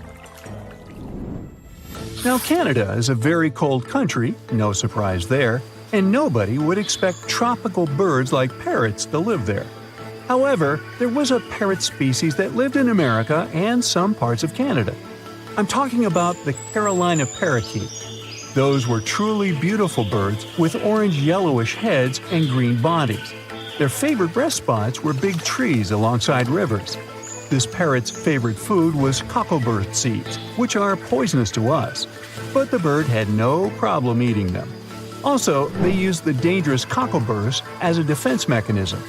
After they ingested loads of them, their meat became poisonous, and predators do not enjoy eating toxic birds. Carolina parakeets were abundant, there were millions of them. But since the Ice Age, their numbers had been gradually going down because of natural reasons, mainly temperature. By 1935, no such parakeets were left in the wild. Today's African lion had a much more prominent and notorious cousin, the Barbary lion. Those cats were mentioned in many famous old books. They were described as mean, terrifying beasts.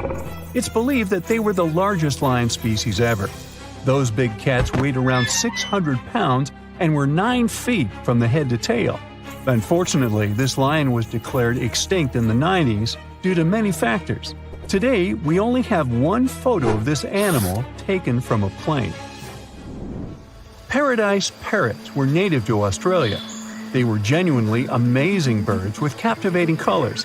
What was unique about them was their nesting habits. They only nested in termite mounds. This parrot was always on the edge of extinction, and the reason for that is still unknown. Mice, rats, and other animals also hunted them, and it added fuel to the fire. The last bird was spotted in the year 1972. Since then, paradise parrots have only been seen in museums. The Gulf of Mexico was once home to Caribbean monk seals.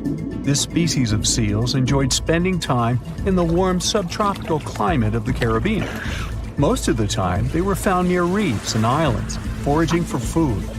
Like most of us, they also loved sandy beaches and were usually seen in groups of 100 seals, resting before the next adventure. In the year 1886, monk seals were declared extinct. You can still see this animal in 2 museums. Both are located in the UK. As we all know, zebras have black and white stripes. But once, a zebra species had only half the body covered with brown and white stripes. The rest was just brown, and the belly was white. It was called the quagga. They lived in the southern part of Africa in grass fields and wet pastures, like today's zebras, and ate grass and other plants. The last quagga perished in 1888, but not all hope is lost. Today, extensive research is being done to bring this animal back into the wild. Australia is home to many outlandish animals, but the craziest ones are probably gastric brooding frogs. This species is not like your ordinary frog that lays eggs. They hatch their young inside their stomach and give birth by vomiting around 25 fully formed young frogs. Sometimes their stomach becomes so bloated that they have to breathe through their skin. 2 species of this frog were discovered in the northern and southern parts of Australia in the 1970s by Mike Taylor. A decade after their discovery, both species are gone. The main reason for their extinction is the chytrid fungus. Luckily for them, they're also part of a de-extinction program that's